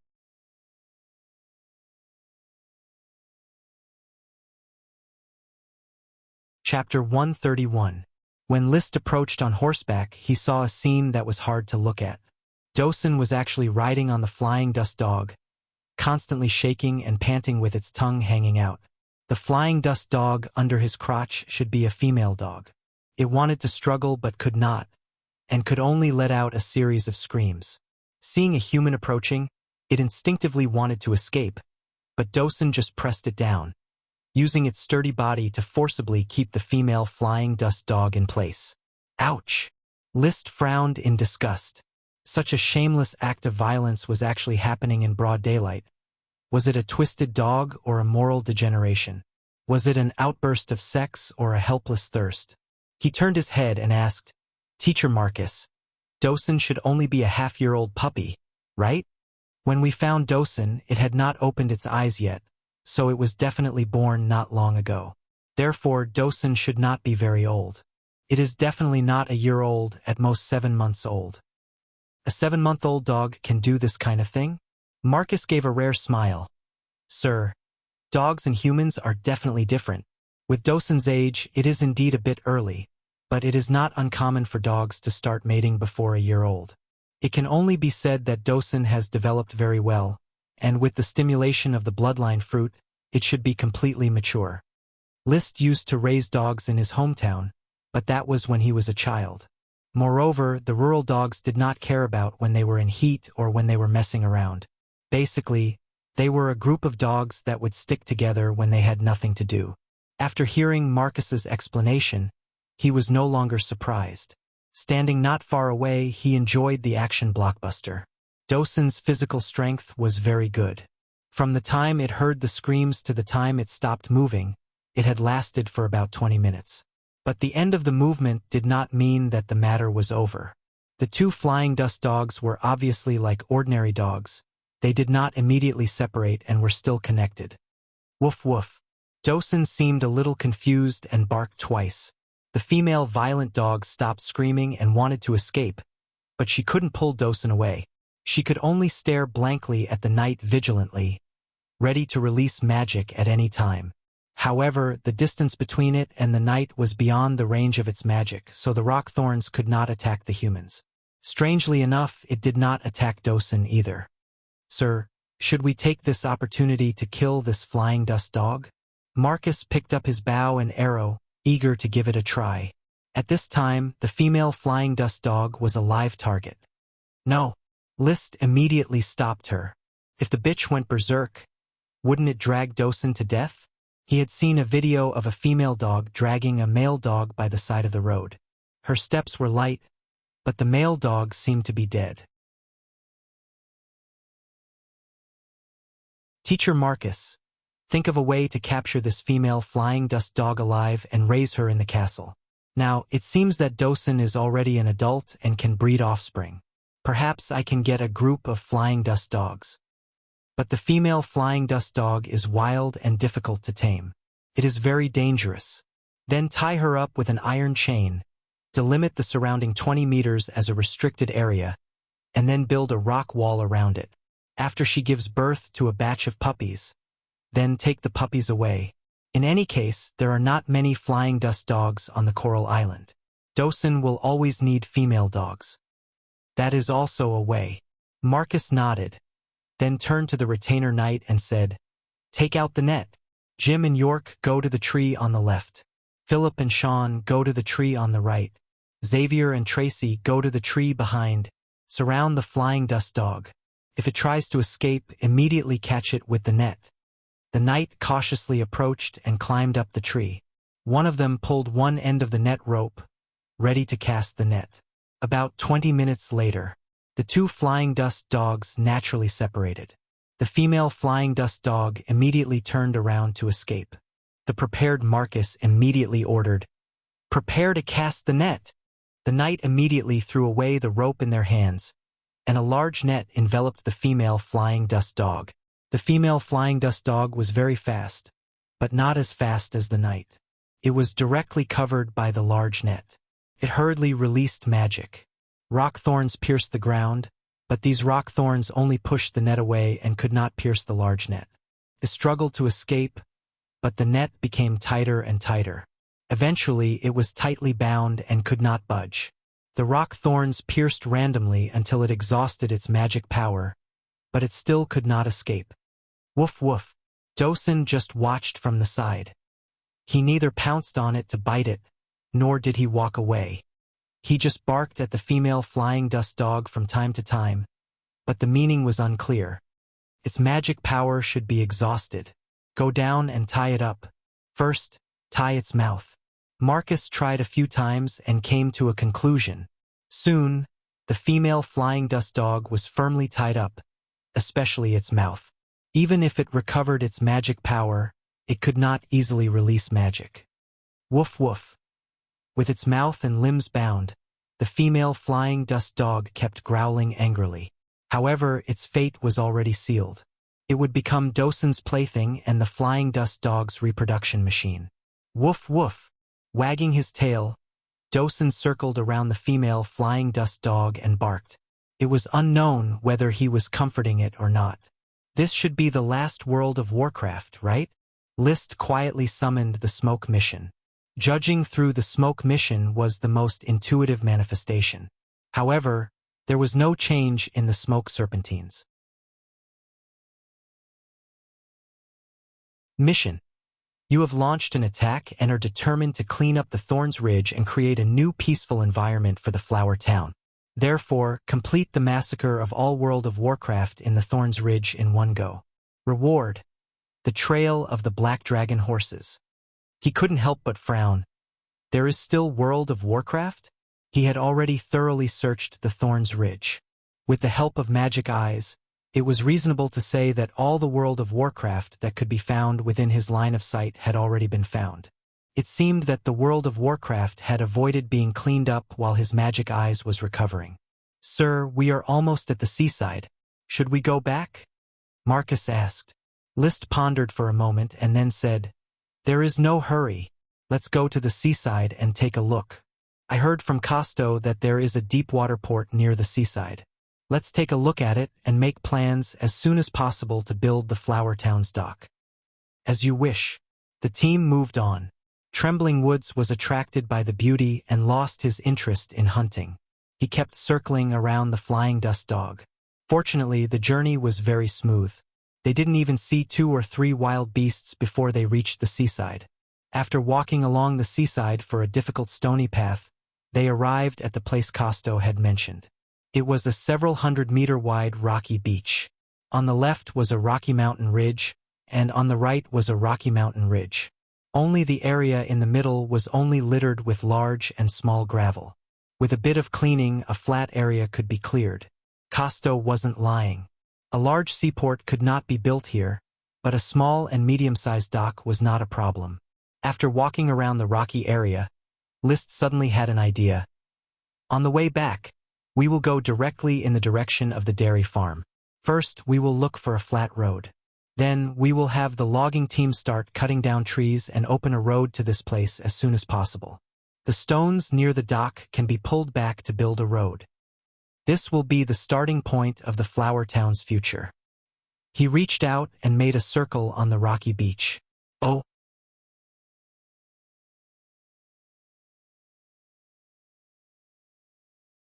Chapter 132. Because the mission had not yet been completed, List returned to the castle to rest for a day, and then continued to take Dosen and the retainer knight to the Thorns Ridge. He was ready to hunt down the fish that escaped the net.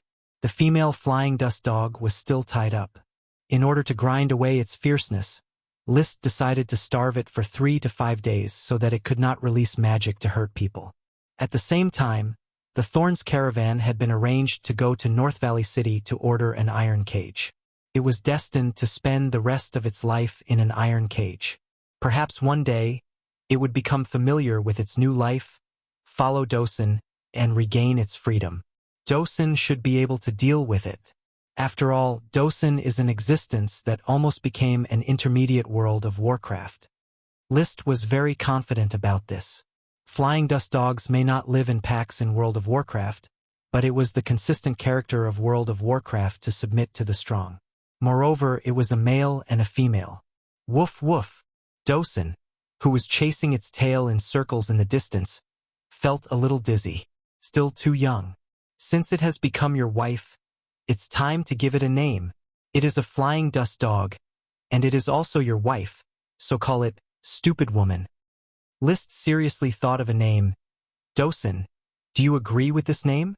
If you agree, bark twice." Woof woof. Dosen, who was still chasing its tail, expressed its approval. List entered the Thorns Ridge again. Without Stupid Woman to attract his attention, Dosen regained the demeanor of the King of Thorns Ridge.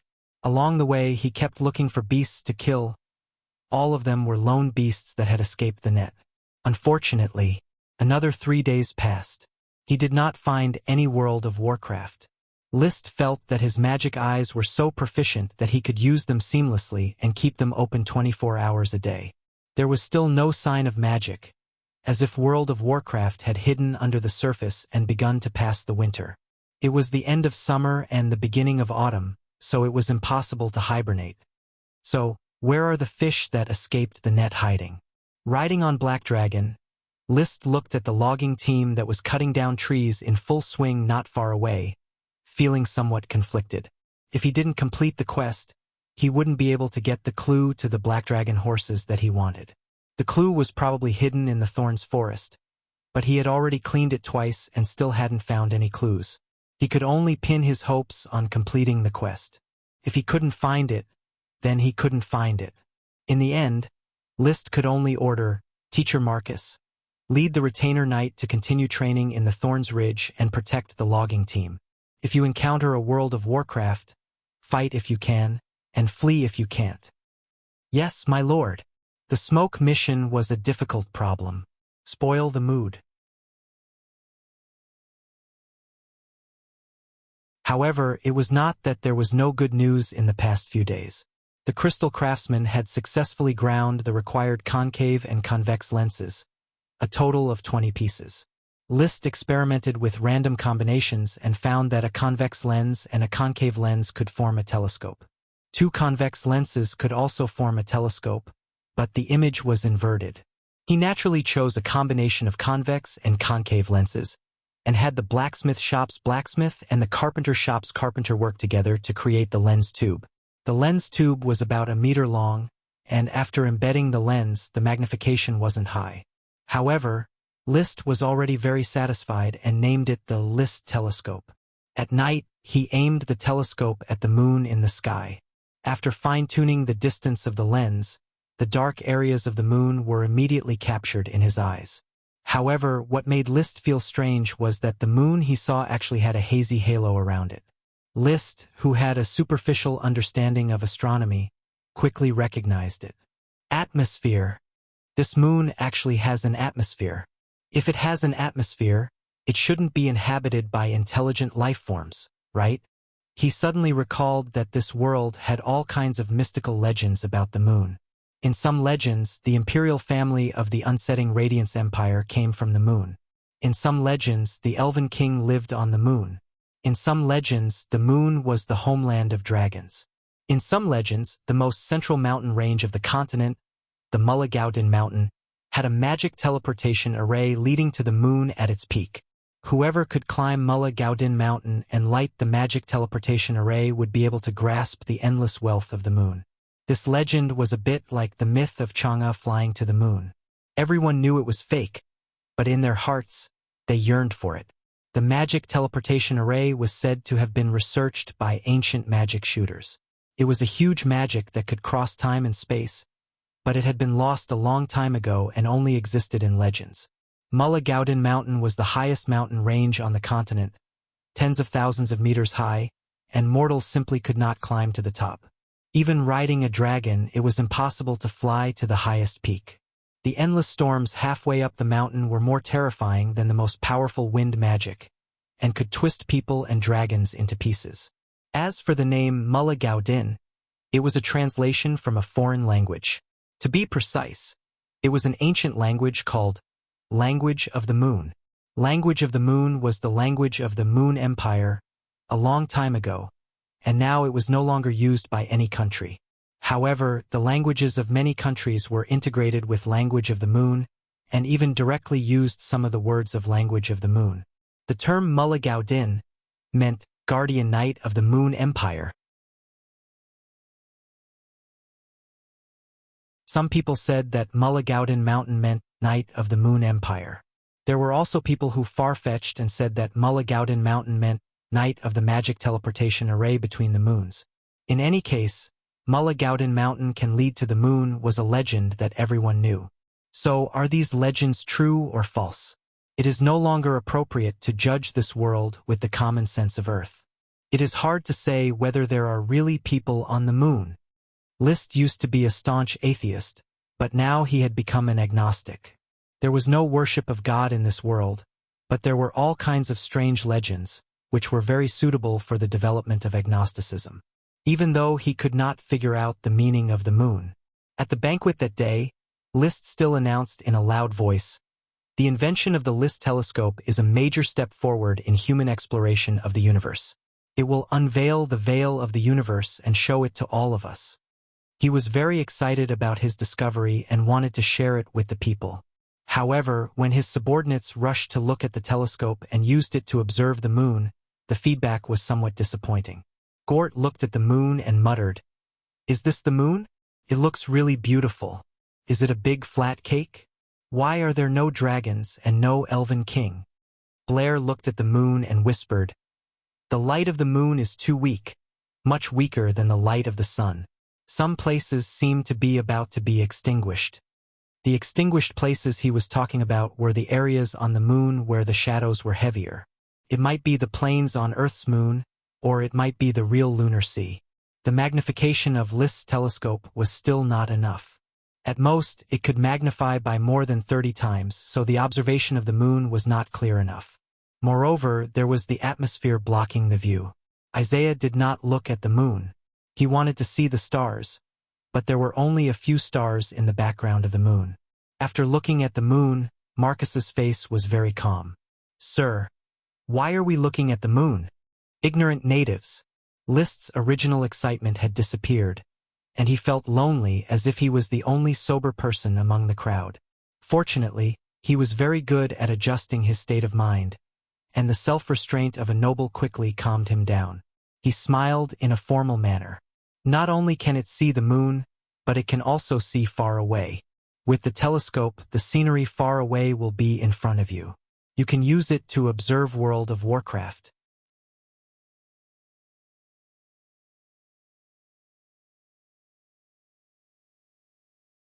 Chapter 133. List's telescope was divided into long tubes and short tubes.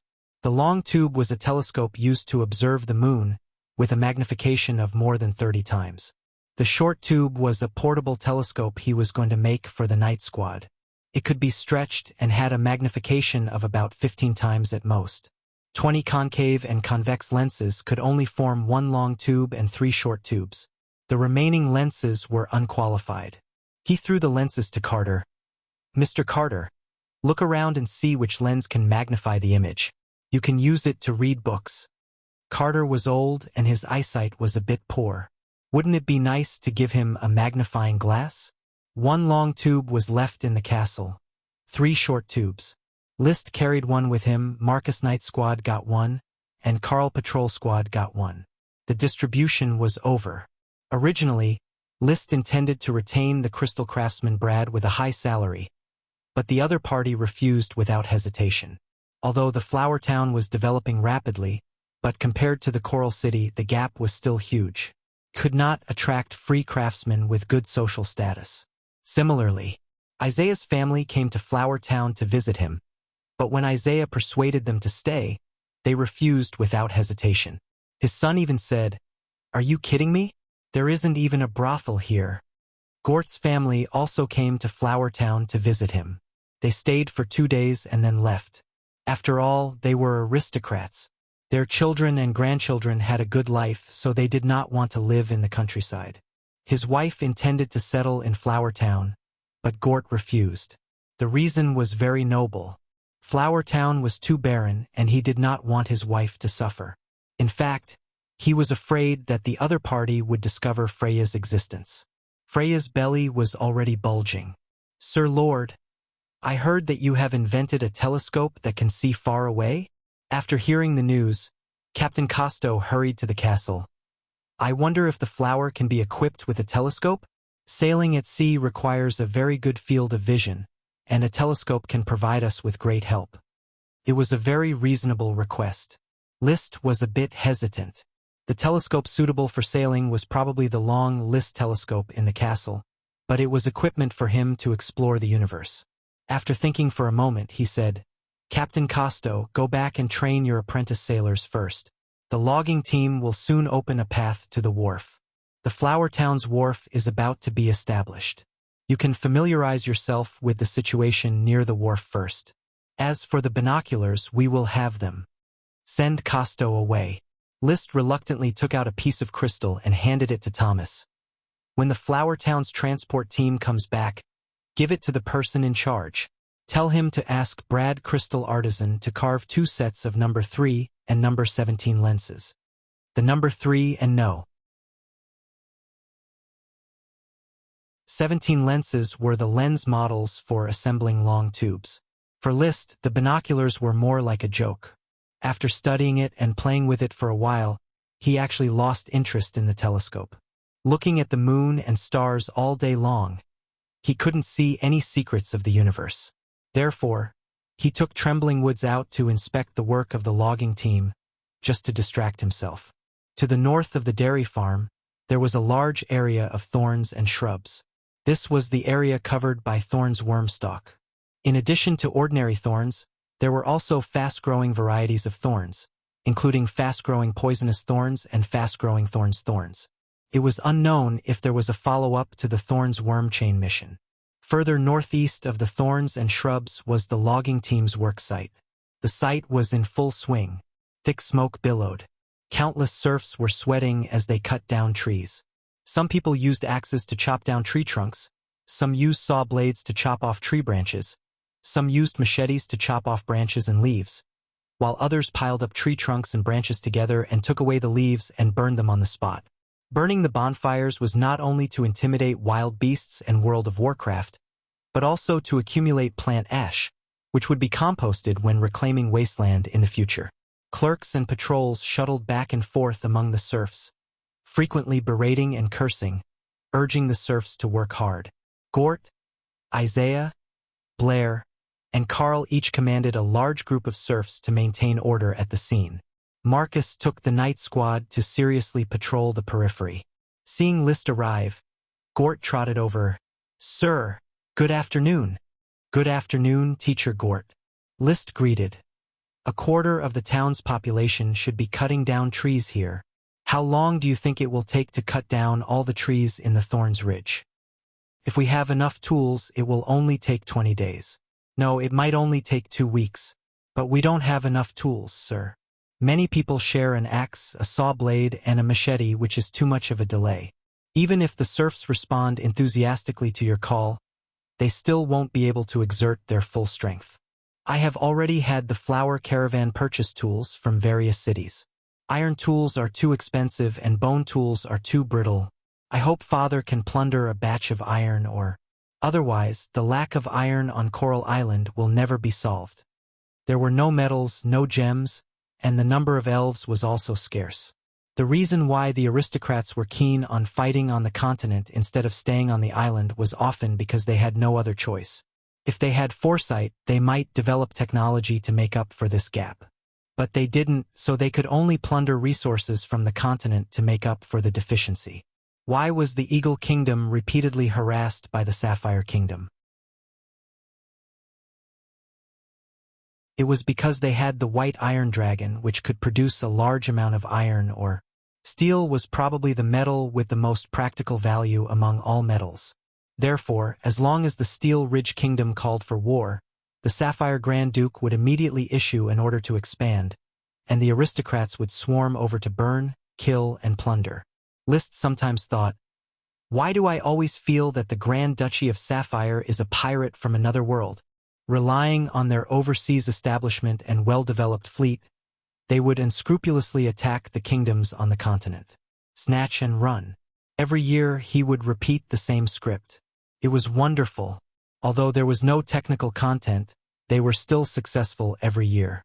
It was unknown how many times the Count had been to the continent. Little by little, he had accumulated such a large fortune on Coral Island. Sir, because of the logging work, the town's construction and road construction have been temporarily suspended. The autumn harvest is coming soon, and the barley settlement and wheat settlement may not have enough manpower.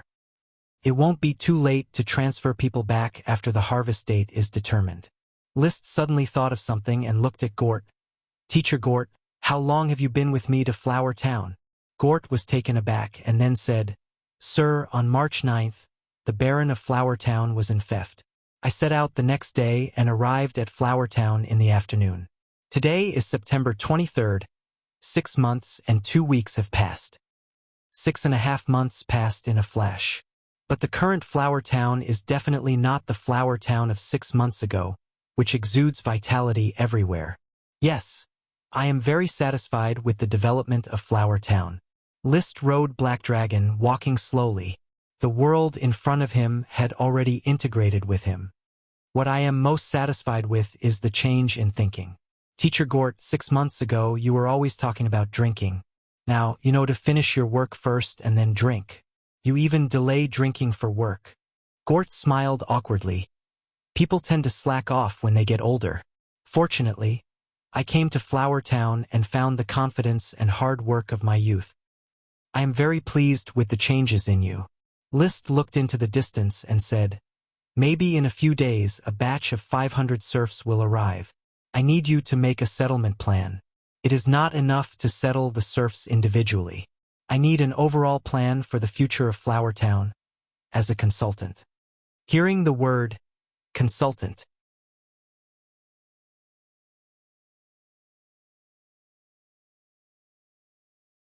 Chapter 134. The Grand Duchy of Sapphire followed the system of the Steel Ridge Kingdom. Knights were headed by the Patriarch of the Orders of Chivalry, while officials were headed by advisors. As List's home tutor, Gort was appointed by the Count to follow List to the Flower Town after the enfeoffment system. What he wanted was the position of advisor. After all, no matter how nice the home tutor sounded, it couldn't change the fact that he was a servant. The same was true for Marcus. He was also a home tutor, but his identity was still a retainer knight, belonging to the servant sequence. Even though Gort was an aristocrat, albeit the lowest rank of Chevalier Knight, he wasn't even an aristocrat. He was just one of the better commoners. Sir, you want to confer the position of Flower Town's advisor on me? Gort still couldn't believe it. He had been here for half a year, yet List had never mentioned the position of advisor. He was about to give up. He didn't expect good news to fall from the sky. Caught off guard, he was appointed as an advisor. What's wrong? Is Teacher Gort not willing to take the position? I am willing, of course I am willing. How could I not be willing, haha. Gort was in high spirits, beaming with joy. I am ready to serve, sir, at any time. In governing the Flower Town, I must do what I preach. I will definitely live up to my duties as an advisor and will not slack off in the slightest. List said, I have seen your recent work attitude. You are my home tutor, so I trust you. The Flower Town is my only fief and also the foundation of my fight for glory. Its importance is self-evident. I hope that you can take it seriously. Gort put away his bright smile, put his left hand on his chest, and solemnly performed a knight's salute. As you wish. I will leave the Flower Town to you, my advisor. I am willing to serve, sir. There was no grand appointment ceremony. The Flower Town was just a small rural town. Just like that, an advisor equivalent to the town's mayor was selected. Strictly speaking, being an advisor sounded better than being an administrative officer at most. Gort's real power did not increase by much. An advisor could appoint the town's officials. It sounded like he had great power, but the castle was just next door. No official appointment could avoid List. However, their income had greatly increased. His salary, which used to be 10 copper coins a day, was increased to 20 copper coins a day. With a higher income, he would be able to buy a lot of extra wine or some furniture for his and Freja's small family. Congratulations, Lord Advisor. Isaiah and the others congratulated Gort. Gort was in high spirits, laughing incessantly, for Sir Baron List, for the grace of the night, and for the future of all of us. Let us make Flower Town more prosperous and prosperous. People are in high spirits when faced with happy events. Over the next 2 days, Gort, who was acting as a consultant, devoted himself to his work with great enthusiasm. In addition to managing specific affairs, he did not forget List's instructions to make an overall arrangement for the future planning of the Flower Town. To this end, he made a request at the dinner party. Sir, I am going to carry out another census of the town. No, it should be called a census of the town's resources. First of all, the farmland area should be calculated and the agricultural structure of the Flower Town should be planned. When the 500 serfs arrive, the serfs can be quickly arranged to farm. Secondly, investigate the caravan's merchandise sales and reasonably arrange craftsmen to run the shops. He waved a small fork, disregarding aristocratic etiquette, and said passionately, There will be more and more caravans coming and going from the town. The flower caravan and the thorns caravan can sell the town's products. Our commercial district will soon prosper and bring a lot of gold coins to the castle. Very good idea. Advisor Gort, make this plan in more detail and then let me have a look. Yes, sir.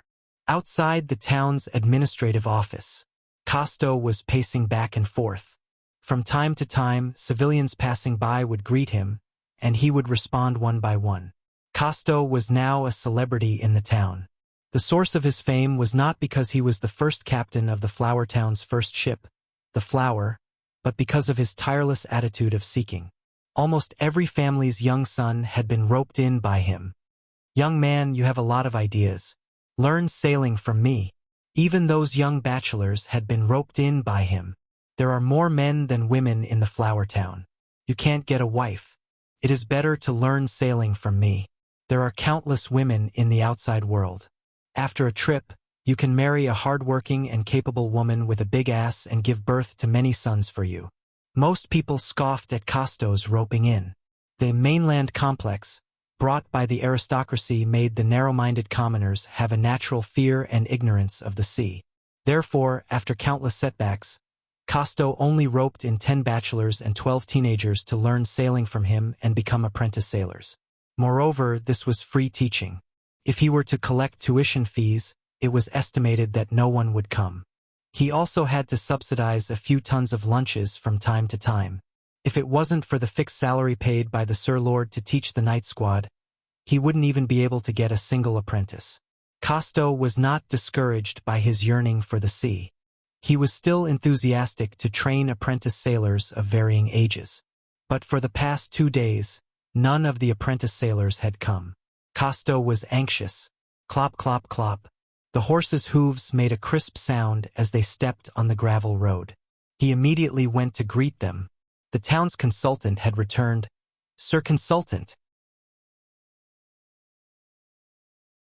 Oh, it's Captain Costo. What's the matter? Gort looked travel-worn, and his face was a little purple from the sun. My apprentices have all gone to cut down trees. Sir Consultant, they need to learn sailing instead of being transferred to do insignificant things like cutting down trees. I'm sorry, Costo. Cutting down trees is not an insignificant matter. Sir Lord personally instructed me to do this. It is related to the future development of the entire Flower Town. Your sailing career can wait a few days. In any case, you don't need to go to sea. Just give yourself a vacation. I don't have the time to take a vacation even if I wanted to. Gort didn't attach much importance to Costo. He just wanted to send him away. The town couldn't even farm, so how could it have the leisure to go sailing? However, he underestimated Costo's determination. After saying that Sir Lord wants to develop the sailing career, Costo followed Gort. Wherever Gort went, he would go, even if Gort went home. Gort had no choice but to agree. I can transfer 12 of your apprentice sailors to continue learning sailing from you. However, the adult apprentices must cut down trees. All right, Costo hurriedly responded. He was already satisfied that he could get 12 apprentice sailors. There is one more thing. If the youngsters help at the tree-cutting site, they will get a copper coin for 2 days. You will have to pay for this loss. Oh heavens, I don't have any money. Don't tell me you don't want the youngsters to earn money. Their parents will teach you how to be a man, Costo. The sailing career is for Sir Lord's glory. Do you want the town to just stand by and watch? The town should pay for this. After another round of shameless wrangling, Gort finally agreed that the town would subsidize the apprentices' lost wages during the logging war. Only then did Costo board the Flower satisfied.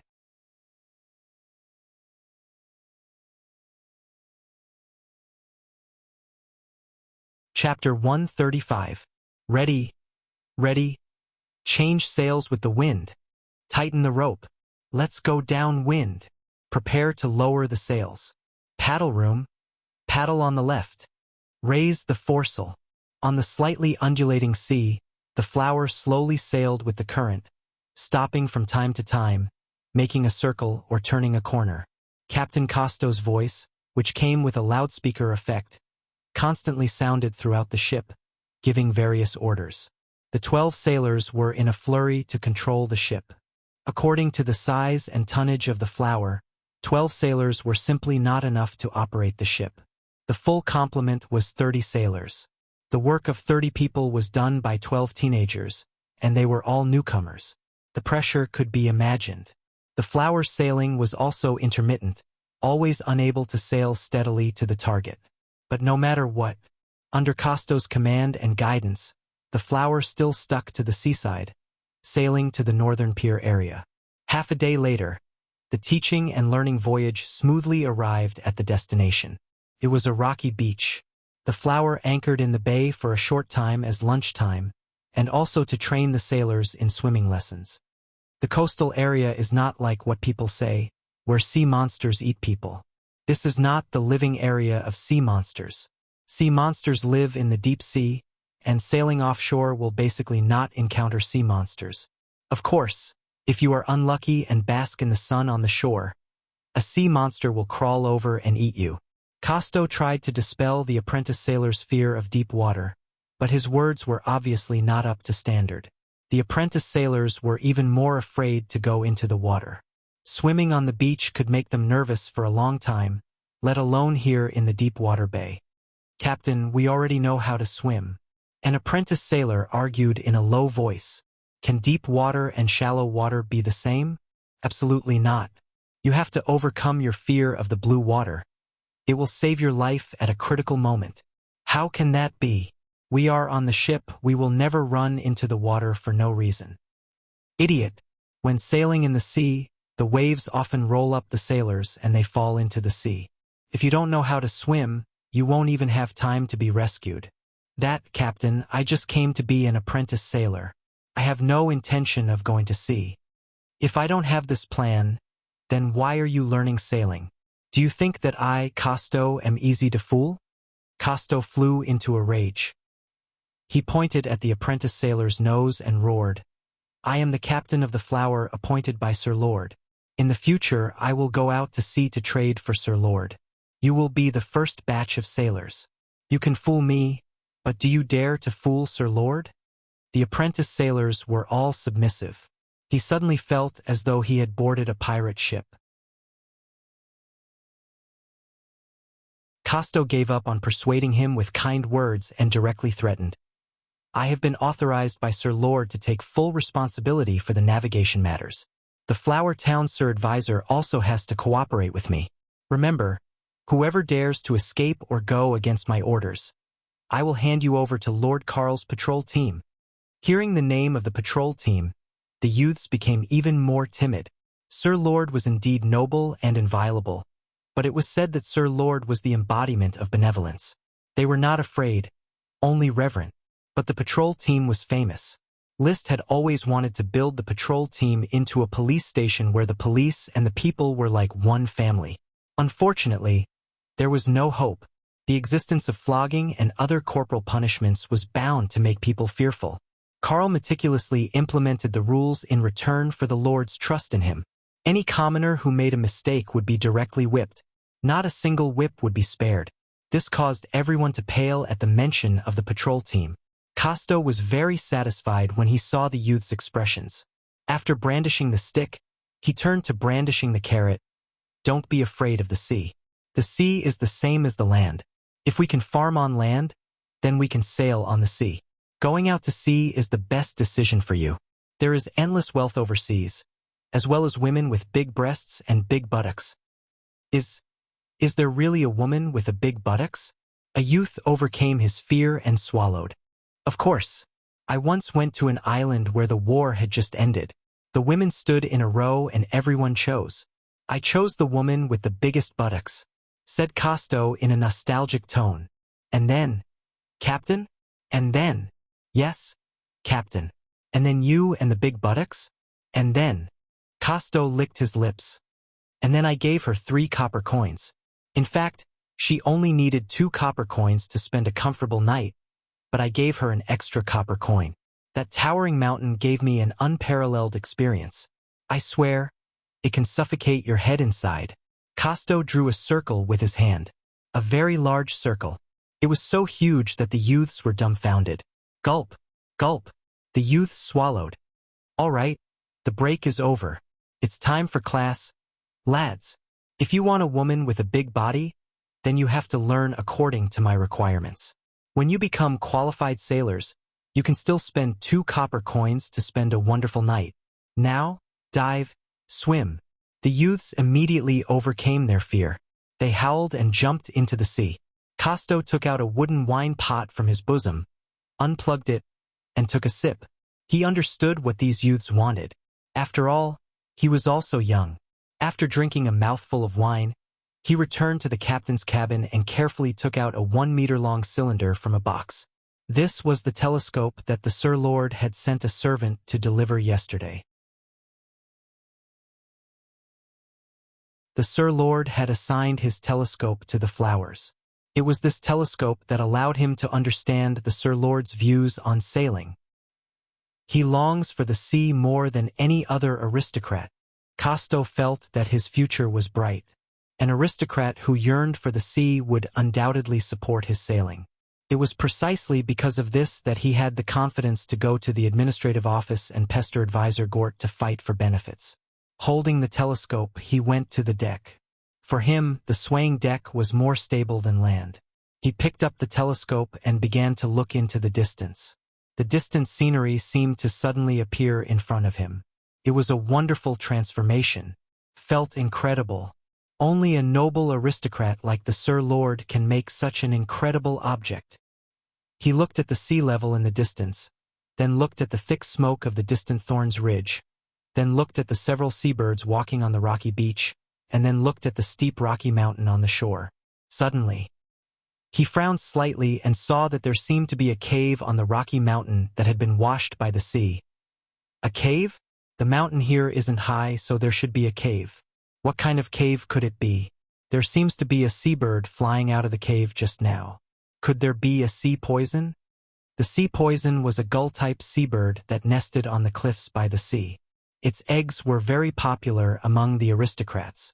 Some aristocrats would even arrange for serfs to risk their lives to collect sea poison eggs.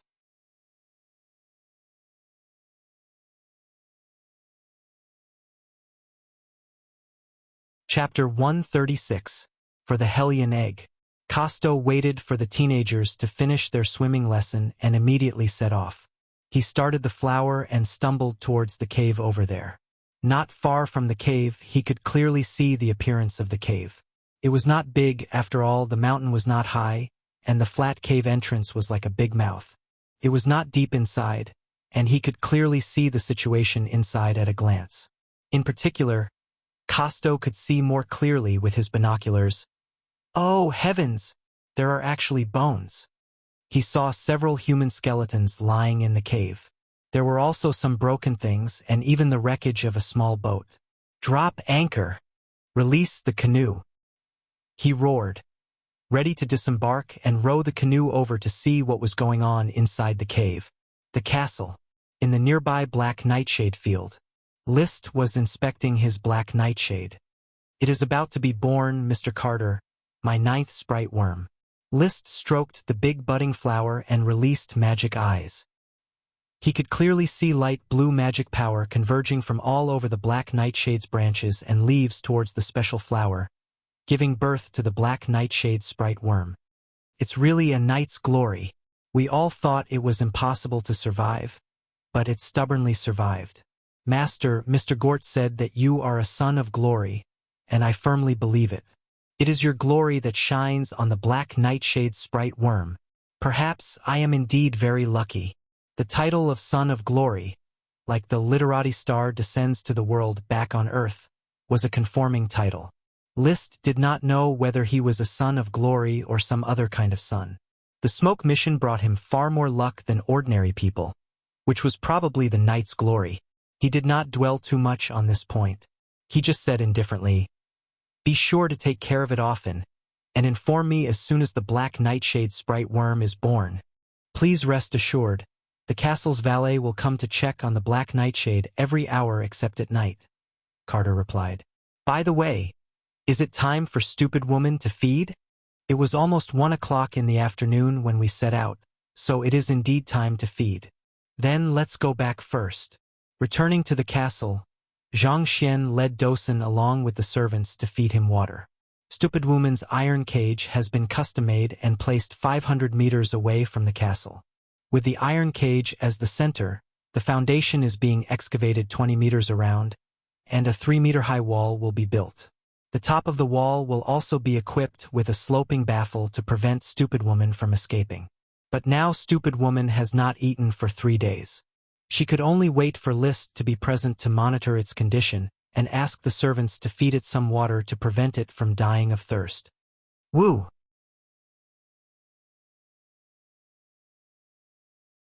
Seeing someone coming, Stupid Woman, who was lying on the ground, climbed up softly and stared fiercely at List and his party. Its ferocious nature had obviously not diminished by much. Woof woof. Dosen rushed over and circled around the cage, wagging his tail and barking at Stupid Woman enthusiastically. Stupid Woman, however, had no enthusiasm for it. She stared back at Dosen and continued to growl in a low voice. The feeding device hasn't been delivered yet? List glanced at the cage and asked Thomas, who was following behind him. Even the stakes have not been placed. It's too slow. The feeding device was a feeding device specially designed for Stupid Woman. After all, Stupid Woman was not Dosen, who could hurt people at any time. To prevent this, she was kept in a cage. But after all, she had to be fed, and it was impossible to starve her to death. Therefore, a feeding device was designed. From the outside of the fence, a rope was used to slide and feed into the iron cage. At the same time, the iron cage could be pulled. Once the feces in the cage accumulated too much, the cage and Stupid Woman would be pulled away, and the ground would be cleaned and then pulled back. It's complicated. In fact, it's very simple, just a simple application of a few ropes. For the sake of his future army of flying dust dogs, List carefully designed it. It has no magic at all. Turns out that even World of Warcraft can't condense magic when it's hungry. List thought. In World of Warcraft, half of the magic is produced by the body and the other half is absorbed from the outside world. However, in a starving state, not only can the body not produce magic, but it also has no strength to absorb magic from the outside world. This shows the importance of nutrition for cultivation. Thomas, feed it water. Yes, master. Thomas carefully carried the bucket and moved to the side of the violent dog's iron cage. Even though he had fed it several times, his hands and feet still trembled. Woo! Stupid Woman increased the volume of her low growl at him. Thomas's hands shook so much that he spilled half of the water he scooped. When he reached for the cage to pour water, Stupid Woman poked her head over again. This time, the water was completely spilled. He bowed his head and hurriedly apologized. I'm sorry, master. Continue to feed it. Stupid Woman can no longer release magic. She is only equivalent to a wild dog, remember that. Yes, master. The second time, with preparation, Thomas finally poured the water into the basin. Stupid Woman growled for a while, but when she saw that she could not scare Thomas, she began to drink. By the time Stupid Woman finished drinking, Dosen was already anxiously walking around outside. It had eaten its fill. List coughed and said, Thomas, push the iron cage over there. There were 2 iron cages, one for Stupid Woman to live in and the other to send Dosen in. For fear that Stupid Woman would run out, the iron cages would be joined together and the cage door would be opened. Because it had been done once yesterday, Dosen cooperatively got into the small iron cage and was pushed to the door of the large cage by Thomas and the other servants. Pulling out the iron door of the cage, the 2 cages were suddenly connected. Dosen quickly rushed in, threw himself on Stupid Woman and began to shake vigorously. Stupid Woman, who had been hungry for 3 days, was powerless to resist. Half an hour later, it was all over. Only Stupid Woman was left lying in the cage, her eyes closed, staring blankly at the sky that was divided into squares. There were white clouds floating freely in the sky. On the other side, Dosen was in high spirits, wantonly playing on the horse field. He had a good time every day. His body was stronger, and this kind of strength could be felt every day. His muscles were not as swollen as they were at the beginning, and he gradually returned to the normal figure of a flying dust dog, a little fat and streamlined. But his current length and height had definitely surpassed that of an adult tiger. His magic was also rising, and he could already release rock thorns 45 times a day. List increasingly felt that Dosen might really have a chance to evolve to the intermediate world of Warcraft. So the food given to him was getting better and better. Almost every meal was World of Warcraft meat, which was equivalent to feeding Dosen with gold coins. Dosen's daily food intake was probably more than 7 lists. At least 1 gold coin a day? Dosen, you can't let me down. List said to himself, and then ordered, Dosen, release magic. Woof. Dosen, who was running, barked subconsciously, and then released magic. Poochie, Poochie. 2 rock thorns pierced the ground in front of him at the same time. Huh? 2 rock thorns released at the same time? List saw it and was very surprised. Releasing 2 magic at the same time was equivalent to a new kind of magic. Only intermediate World of Warcraft could release multiple magic.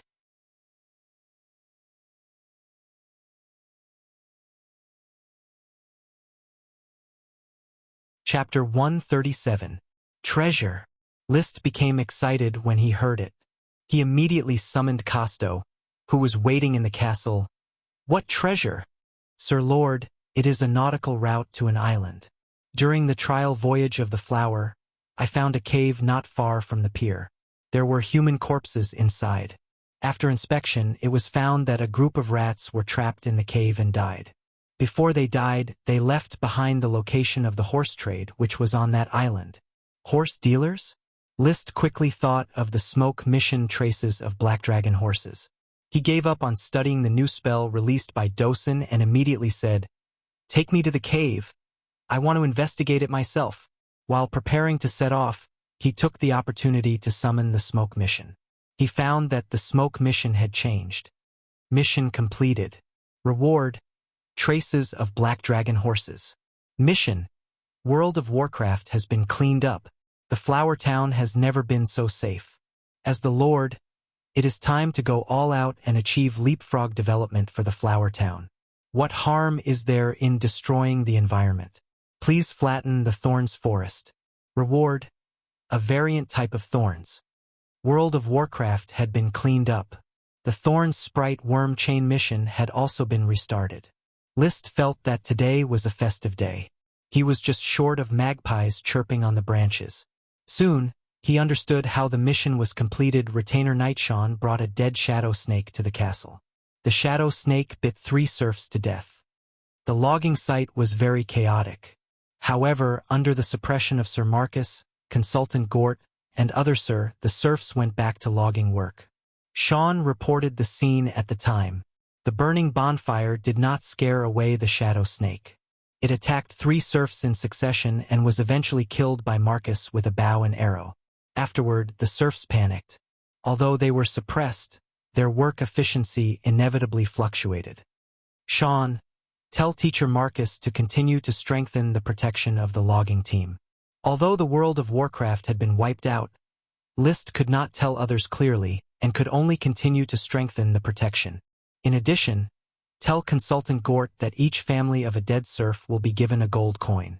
At this time, gold coins were the best way to comfort and stimulate the serfs to work harder. It was more convincing than any threats or encouraging words. Yes, sir. Xiaoen accepted the order and left. List put on his World of Warcraft leather armor and brought along his valet Thomas, as well as Rome Winebarrel, who had been notified to act as a squire. How could a lord not have a squire when he went out? Sir Lord, we can actually reach the cave by land, but we need to cross the mountain ridge and climb a steep cliff. Taking the flower is the most convenient. Casto bowed to List and began to direct the flowers to set sail. The anchor was pulled, the oars were rowed, and the sails were raised. They changed direction and slowly sailed on the sea. After a voyage, the young sailors performed well. Their speed was much faster than before, and it only took them about 20 minutes to reach the vicinity of the cave. After putting down the canoe, Casto led List and the others into the cave. The cave was very damp and was almost level with the high tide, so from time to time, the waves would push in seawater. However, the deeper part of the cave was dry. It was afternoon, and the sun had already set over the mountain ridge. The sunlight no longer shone in, making the cave somewhat dark. Thomas lit the candles he had prepared earlier to increase the light in the cave. "Sir Lord, there is the wreckage of a small boat here. Looking at its shape, it should be a small boat carried by a large ship. After being continuously washed by the sea, only a little wooden plank is left." Costo turned the wreckage over. The wreckage broke into pieces and scattered sawdust on the ground. Then he went to a few sets of bones. "There are a total of 3 human corpses. I have examined them, and they are in good condition without losing too many bones. They carried weapons, bone swords. The bones are very hard, but they are not in the shape of a knight sword, so they should be a group of rats." Knight, as the name suggests, was a warrior on horseback. Knight was the main force of war, the composition of the army. The war between lords was the charge between knight. However, not all people who cultivated chi chose to become a knight. Knight was a product of the aristocratic system, and there were still some people who chose to dissociate from the aristocratic system. These people were smugglers, marginal people, and despicable people. They did not obey the management of the lord, did not work in production, and were free and undisciplined. They engaged in industries that violated the aristocratic system, such as theft, robbery, smuggling, pimping, or accepting employment to carry out assassinations, slave trading, and so on. These people were naturally called rats, but they called themselves rangers. Rats. Liszt was not very moved. He was no stranger to rats. He and Levis cooperated in the slave trade, so they had to cooperate with rats. The aristocrats denounced and belittled this group of people as rats, but it did not prevent them from cooperating with rats. After all, it was not convenient for the aristocrats to do many dirty things themselves, so they needed rats to do it. The pirates that appeared in the Grand Duchy of Sapphire were also rats. They were basically aristocrats in disguise. Or, rats were another skin of the aristocrats. Ordinary people did not have so much nutrition to cultivate chi, only the aristocrats could raise rats. Liszt believed that the Tulip family also had their own rats. As the second son of the Count, he had no right to know. Are there any more things that show their identity preserved? Liszt picked up a bone sword and asked. This bone sword should be made from the bones of World of Warcraft. It was curved, completely different from the long and straight knight sword. It was more suitable for close combat. After a long period of natural corrosion, the bone sword had no traces of magic. Their clothes and parcels have long since decayed. The humidity here is very high, so it is impossible to preserve them. Only these serpentines engraved on the walls remain. Costo pointed to the cave wall and said. Thomas moved the candle lamp closer. It illuminated the serpentines on the cave wall. The serpentines were already blurred, divided into 2 large sections, and only part of them could be recognized. I was seriously injured and about to die. Swite was a mole, an informant. The green light sank the ship and took away the horse. But he underestimated me and killed me. I couldn't walk out of the steep cliff. The horse, the letter on its back you can rush over. A nautical chart of the island. My family, tell Molly that I love her. Casper Iron. The was a single serpentine character that could not be seen clearly, while the was an entire paragraph of serpentine that could not be seen clearly.